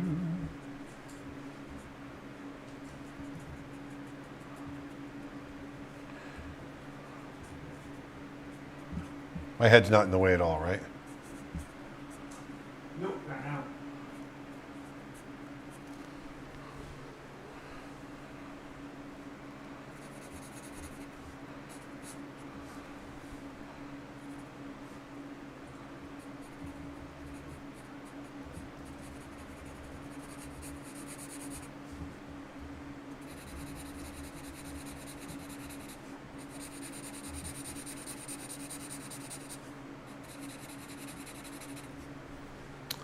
Cool. I like this. I love drawing big.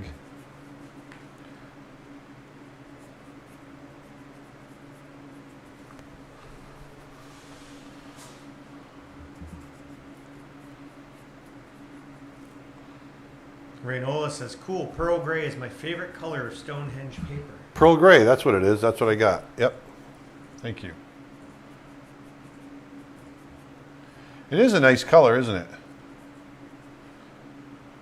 Do you have any, Michelle asks, do you have any stories about working with Walt Stansfield or Glenn Vilppu at Disney?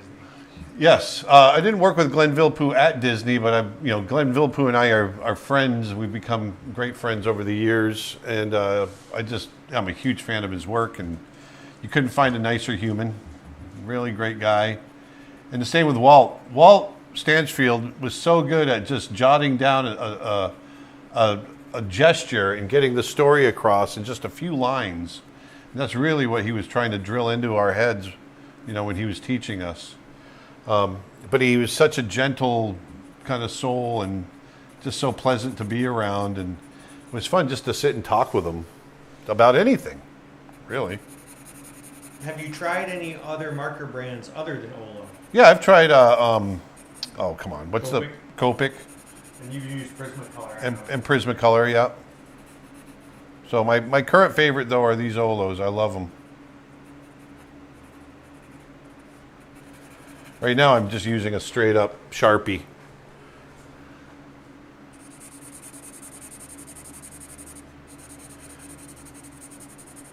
Abigail asks, question, I'm going to start taking your animation basics course this year. How do I know when my drawing skills are strong enough?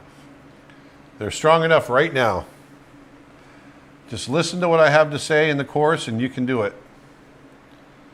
They're strong enough right now. Yeah, I don't, obviously being as good of a drafts person as you can be helps, but there's also something to be said for just getting Immersion. immersion and getting Yeah. the practice. If your goal is to be an animator, the sooner you start animating, the better. Yep. You know, so Just get in there. you might do the bouncing ball 100 times in your life, and you know there'll be something to learn from it every time you do it.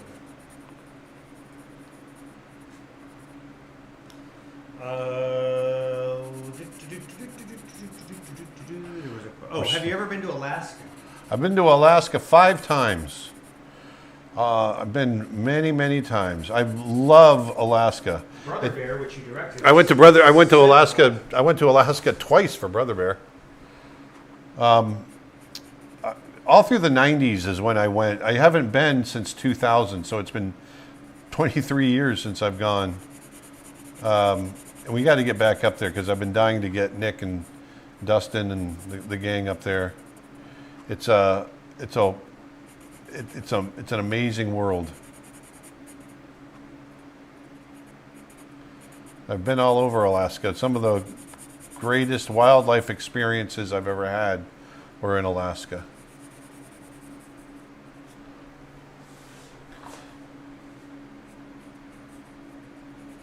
Do you ever draw from a live camera, Alaska bears, etc.? Yes, I've done that many times. I've got pages in my sketchbook filled up from drawing off the live bear webcams.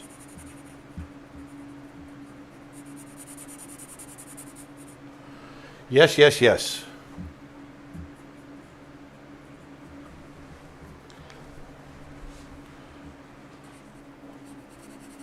How'd you do, Dustin? It went well. Oh, that's awesome.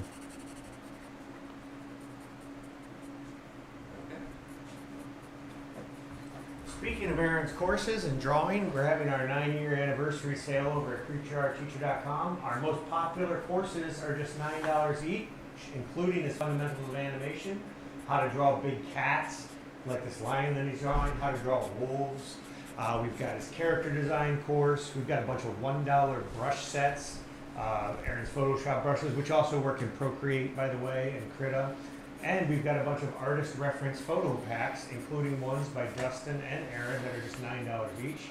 And our animal drawing bundle and annual memberships are both $99 off. So check them out. CreatureArtTeacher.com. CreatureArtTeacher.com. It's .com.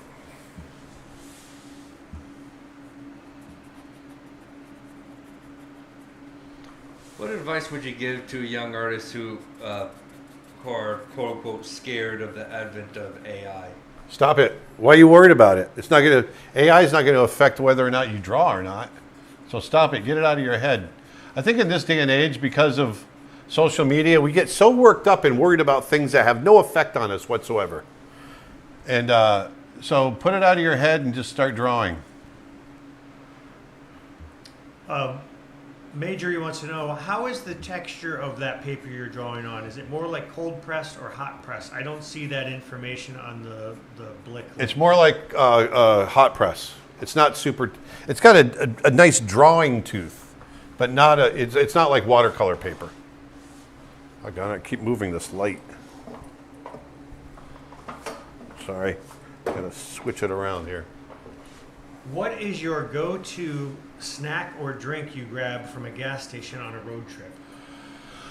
Boiled peanuts or pork rinds and a Diet Coke.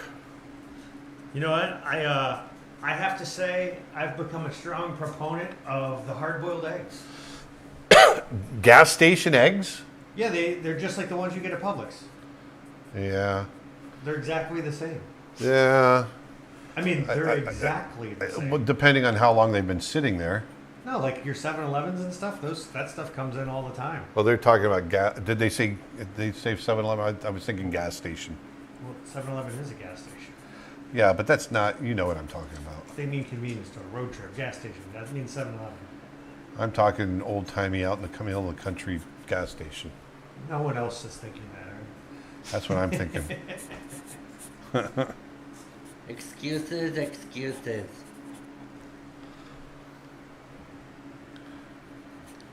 Yeah, my road trip at snacks is usually combos and Slim Jims with milk. Combos and Slim Jims. Well, okay, I'm going to defend my hard-boiled eggs here for a minute because people are confused in the comments. Are they confused? Are they? So they you confused? you go to the grocery store and get the pre-done hard-boiled eggs, right? Not very often. I've actually converted over doing my own hard-boiled eggs, Right, but but you- I have in the past. Yes. Okay. They're perfectly fine. They're actually a great source of protein. Oh, I'm not denying that. As long as you eat them right away, and as long as they're sold by the right date. Yeah. Yeah, and I mean they're refrigerated. They don't sound like they're not warm sitting out in the hot sun. My point is, as far as something relatively healthy that you can get on a road trip, Yeah. they're a pretty good option. Yeah. You won't feel like crap after you. eat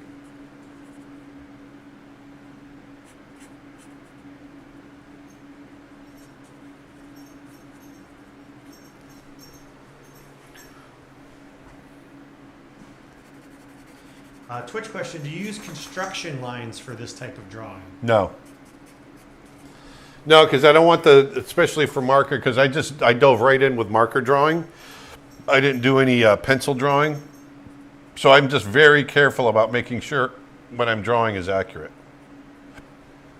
But I do start with a very light marker. So I got to admit that, yes. And Vera says, as a biologist, from my perspective, just so you know, boiled eggs can actually keep much longer than sandwiches at a gas station. Oh, I'm sure. But the same thing goes for the sandwiches. That's why I go for the But you get the 7-Eleven cracker Italian- snacks. You get the 7-Eleven Italian all the time. Not all the time, but I do get that every once in a while. But once again, that's 7-Eleven. I'm talking about, I trust 7-Eleven.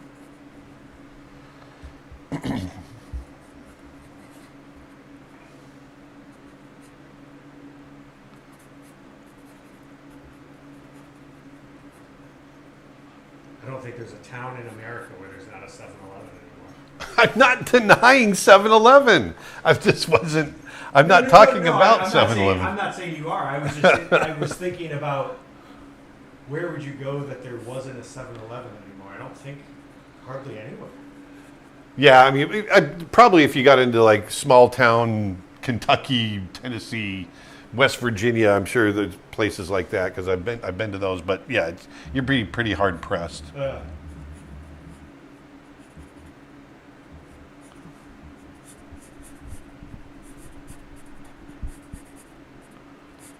Someone's saying, I wish the other guy had a mic because it's hard to hear him compared to what Aaron's saying. My mic is on and up. Are you sure? Yeah, when I tap it, it goes into the red.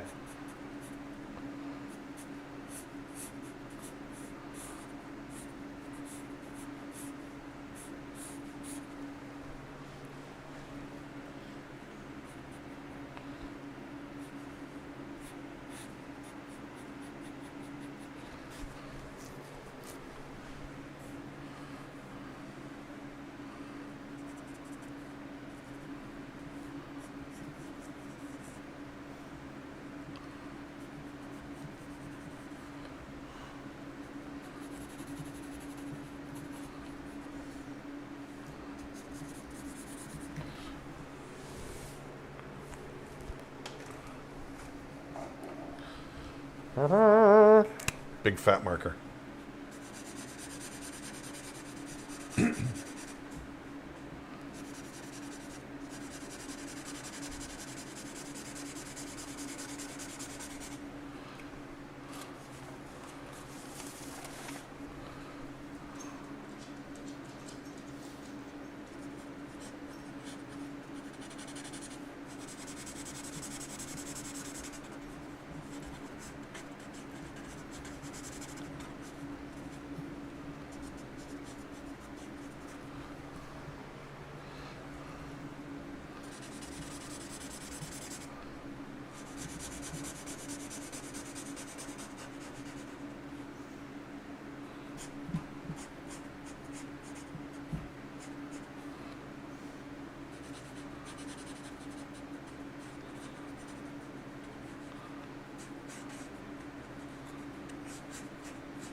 Are you using the chiseled markers, or do you prefer to work with the brush tips? Both. For whatever effect I'm like right now, I'm using a chisel tipped Sharpie. I can get both a thick and a thin line.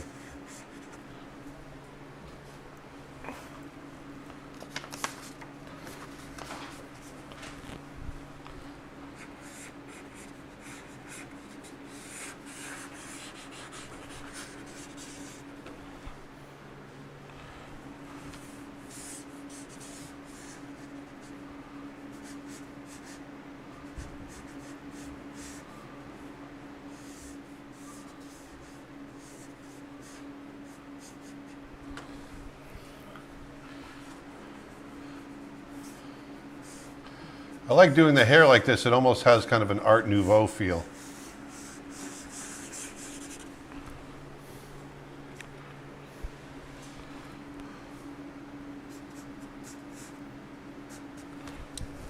Are you ignoring the shadow on its forehead for a more clear image overall? Yes. Yes. I'm going to probably do more there, but yes. Right now, I'm using the black to kind of just pull out little details and stylistically push it towards a more graphic feel. And then I'm going to see what I need to do beyond that.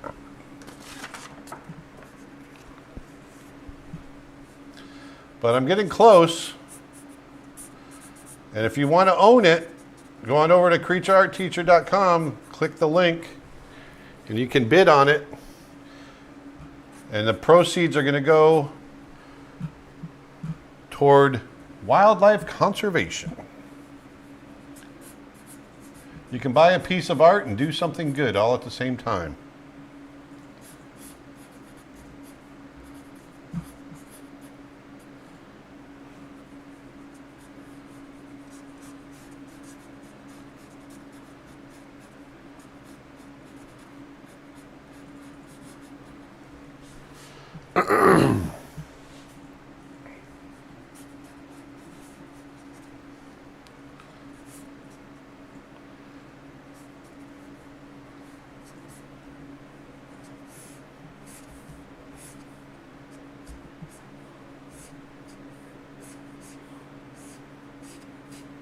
Can I buy it even if I live far away in Romania? Yes. Yes, you can. we will ship it anywhere in the world. Best bid gets it, no matter where you are.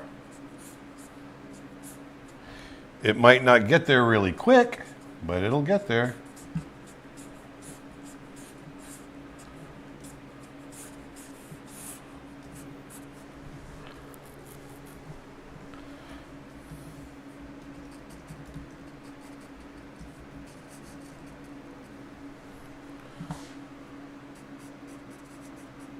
Shelly on Facebook says, that's too big for my little apartment, but I'm so jelly for whoever gets to own it. You can use it as wallpaper. Come on. Don't let that stop you. Or if you have a table, it would make a lovely tablecloth. Yeah. Use it as a bed sheet. Come on. That's no excuse. A bed sheet. If you have a large dog like a Great Dane, you could line the Yeah, you can line his bed. litter boxes. Yeah. Perhaps you have a large lion that needs a litter box.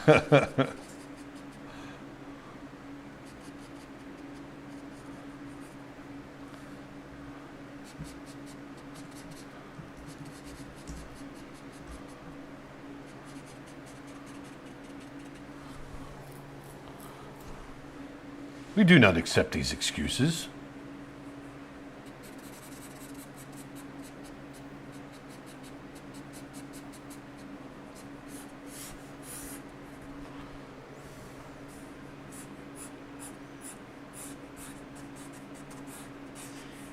Did you ever, or would you ever consider making a comic book? A comic book about animals from you in this style would be absolute eye candy. Yes. Nick and I are actually toying with an idea for something, a project, a future project. So stay tuned, everybody. We got a lot of irons in the fire. We had a really interesting meeting today about something that Yeah. we can't talk about, but it's something that was just, it's a really cool something that could be a lot of fun. A really cool something. You know, you're really something.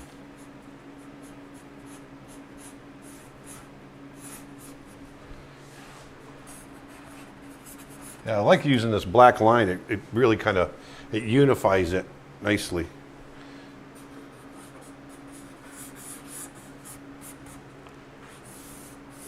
Tio says, I'd buy it faster than lightning, but I'm still a kid and I don't have my parents' permission. Come on, go get your mother's pocketbook. No. Go get it. Go get it. Go get her credit card. Don't listen to Aaron. He's kidding. Come on, kid. You want people to respect you? Wow. Wow. Shut up, Aaron. I think the eyes are too bright there.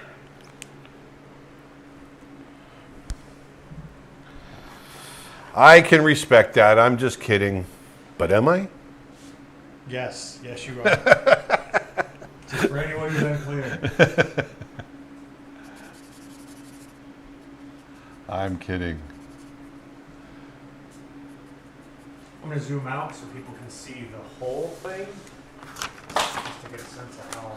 Just how big it is. Actually, I can't even get out that far.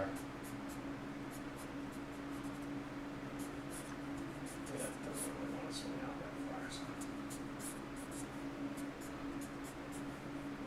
I have to go handheld.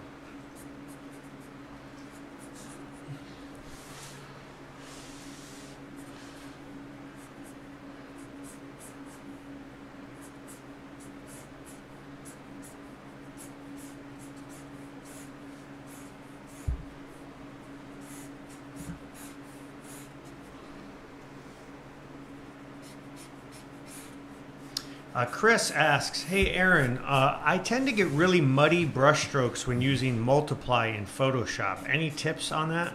Yes, it tends to be. Be careful of what colors you're multiplying. So if you're multiplying opposite colors, complementary colors, you'll end up with muddy results. That's the big thing to be careful about. So if you're trying to do warm and cool shadows, and you're laying in like a local color that's warm, and you're trying to multiply maybe cool shadows over that, it's gonna go muddy on you. So I've learned that the hard way because I went through the same thing. So I tend to lay in my shadow layer with warm colors now, matching the local color, usually, if the local color is warm. And then I go in with opaque colors over the top of that and shift it into a cooler spectrum, a cooler hue.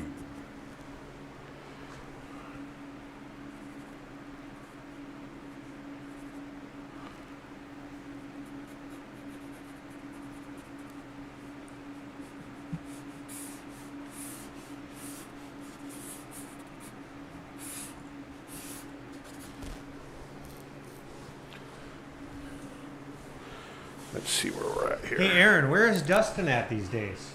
Dustin's sitting right at his desk. I'm right here. Quit telling everybody I'm dead. Sometimes I can still hear his voice.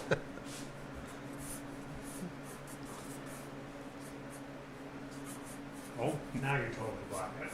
But, Oh, am I? Yeah, that's all right. I just wanted to see it. I can sit back down. no, I mean, I can adjust the camera. No, don't even worry about Now it. you hit the light. Oh, Gosh darn it, Aaron. sheesh. Scheisse. Oh, come on.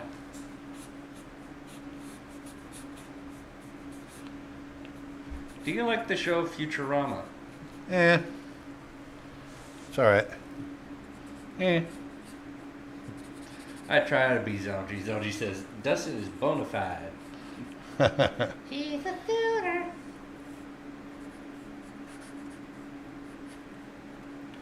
Stays also Woolworth.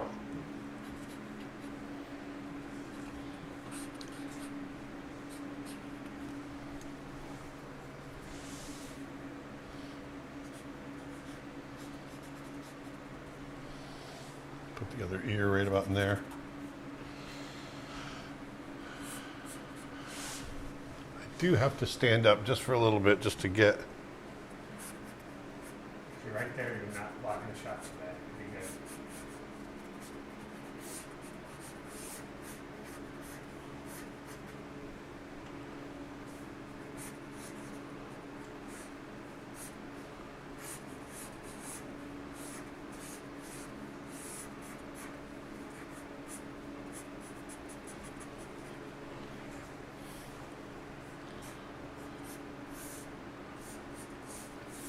What is your favorite scene in Encanto?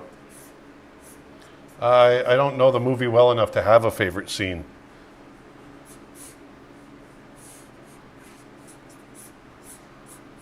I love the movie, but I've only seen it once, and it was when it first came out, so I don't remember it all enough. I think I like the first meeting of Bruno. Yeah, or we don't talk. What is it? We don't talk about Bruno. Yeah. I like I that. love that music. I like that song. Yeah. But I like when we actually encounter Bruno behind the wall.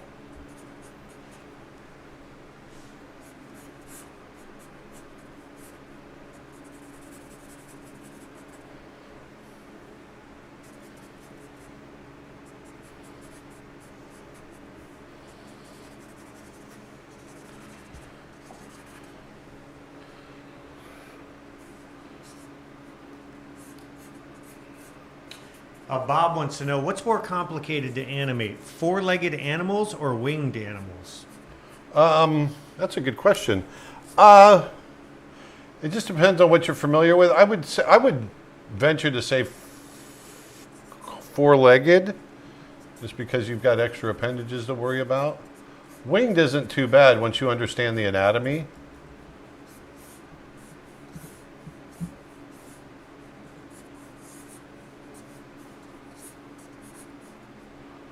Have you ever seen the Japanese anime Wolf Children?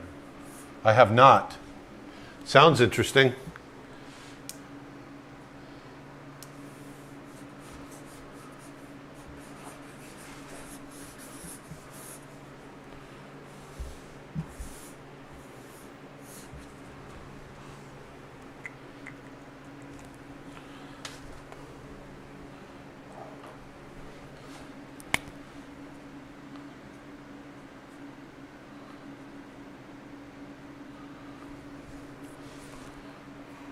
What kind of markers that you're using now? This is my Faber-Castell, again, pit marker. And I've got another one that's a little bit more opaque that I'm going to use right here. Rob Fiore says that's looking. Rob Fiore. I remember Rob Fiore. We went to college together. Says that's looking great, Aaron. Thanks, Rob. I'm using a acrylic paint marker here.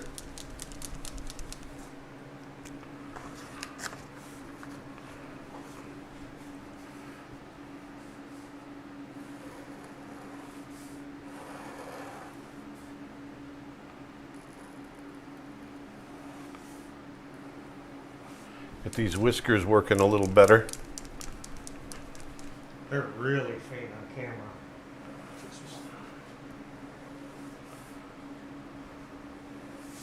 Yeah, they're pretty thin. Actually, I'm going to graduate up to a brand new Faber-Castell, one that hasn't been used yet. See if I can get something a little thicker.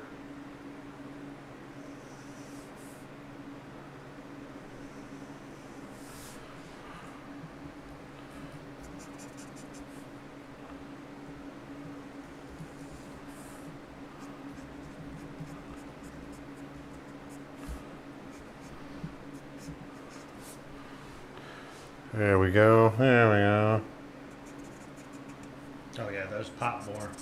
Yep. This needs a thicker line.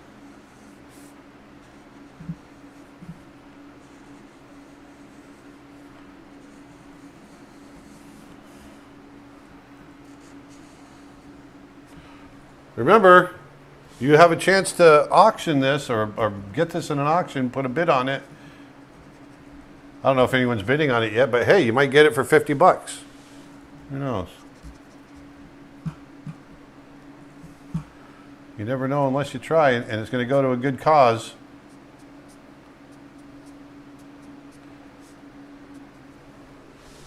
You might save a little animal.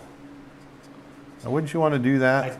I just posted a link to the to the auction item in the comments on all the channels, and if you're watching this on the replay, you can go to creatureartteacher.com/originals, originals plural, creatureartteacher.com/originals, and you can Is that bid originals? you can bid on this until Monday at 1 p.m. Eastern time. That's when the auction will end. So you got 3 days to get in there.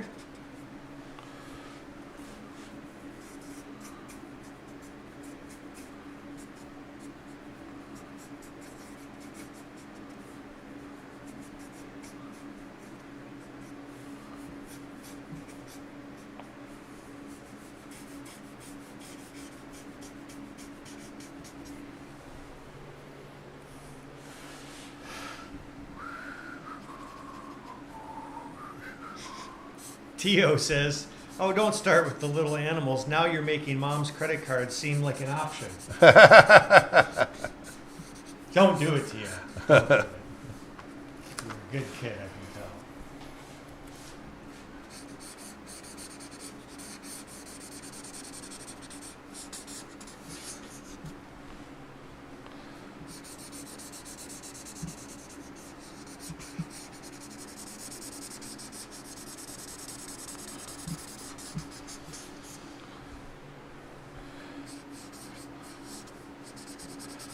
I think next time I order a roll, I think I'll order a slightly darker value.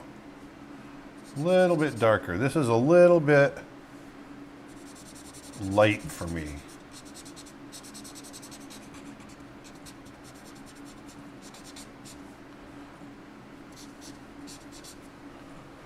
Are you going to color in this line? No, not any more than what I'm doing here. No, it's more of a drawing, just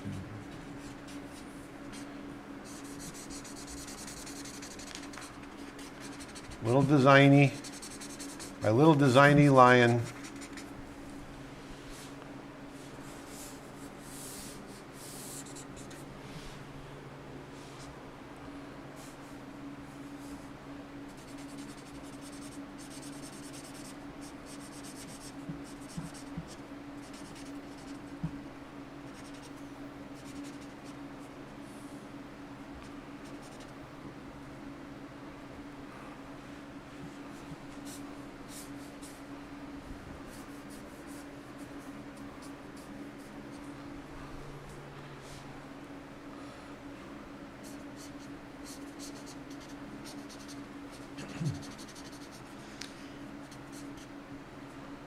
Also, it's our 9-year anniversary sale over at Creature Art Teacher.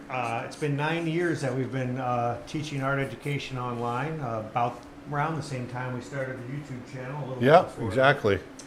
And if you head on over to creatureartteacher.com, now through Monday, we've got our top 9 courses are just $9 each. Dustin, do the Yes. thing. Slide. That includes our Fundamentals of Animation course, our Character Design course, our How to Draw Human Anatomy course, which is one of our most popular selling courses ever, How to Draw Big Cats, Drawing Clear Expressions. We got a whole bundle on 4-legged animation, How to Draw Wolves, Coyotes, and Foxes, The Art of the Storyboard with Lyndon Ruddy. Got a whole collection on how to paint light, a bunch of $1 brush sets. Right on. Hundreds of brushes for just $1 each, and artist photo packs, artist reference photo packs, original photography that you can use in your art for just $9 each. And our annual membership is $99 off. That sale ends Monday. Sweet.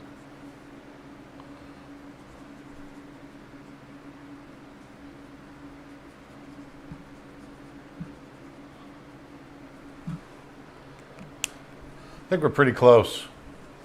I think I'm pretty close Getting to there? calling it.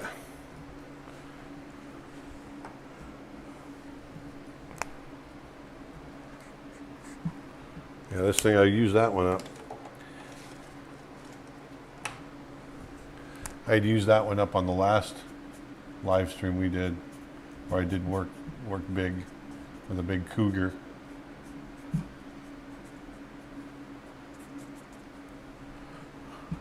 Well, I think we're going to wrap it up. I'm just kind of noodling at it right now. Well, actually, I could get some of these. Oh, did we say it? One more thing? Yeah, I didn't quite say it yet, but yeah, I'm going to have to do one more thing.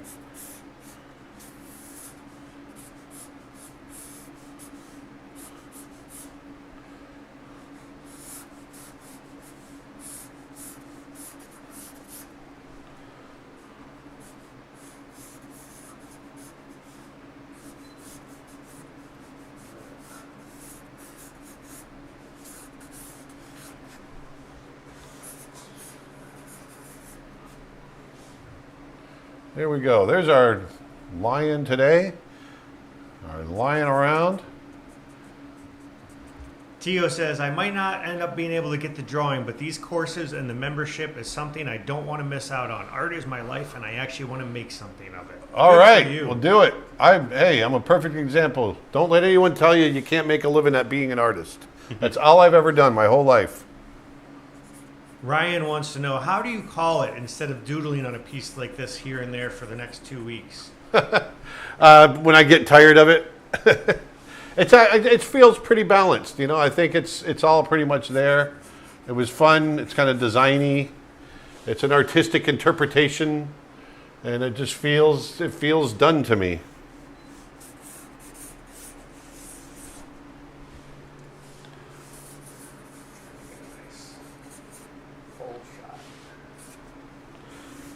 Right here, I'm going to sign it. You ready? Signing. Oh my god. Oh, There we go. boom. Bam. Bing a bang a boom. Bingity bobbity boop. Go, everybody.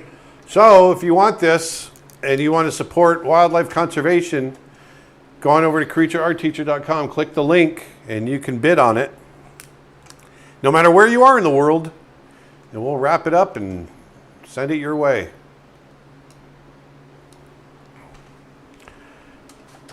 That's some nice detail. Some pan and shots Sure. for everybody. Want me to get out of the way? No, you're good. It's awkward to kind of move that camera. Yeah. So. But anyway, that was a fun one. I always love drawing big. Drawing big is fun. So anyway, I hope you guys enjoyed that. Remember, going over to the website for our 9-year sale. Everything's $9 and 9 this and 9 that. It's on for 9 days. And Niner. Niner. Niner. Big sale. So go on over. You can get some great deals over there. And once again, if you want to contribute to a conservancy effort with wildlife, today's World Wildlife Day, which prompted our idea to do this, and then put it out there for auction, and we can donate some of the proceeds and help with conservation. So that's what we're going to be doing with that. I hope you guys had a great time. I loved it. I always love hanging out with you guys.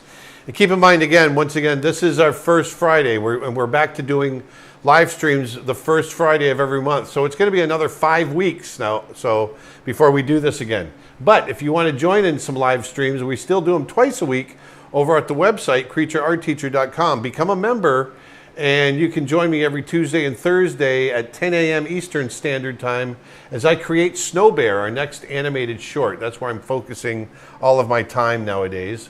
And we have a great time, and we would love to have more folks join us. So I hope you guys enjoyed this.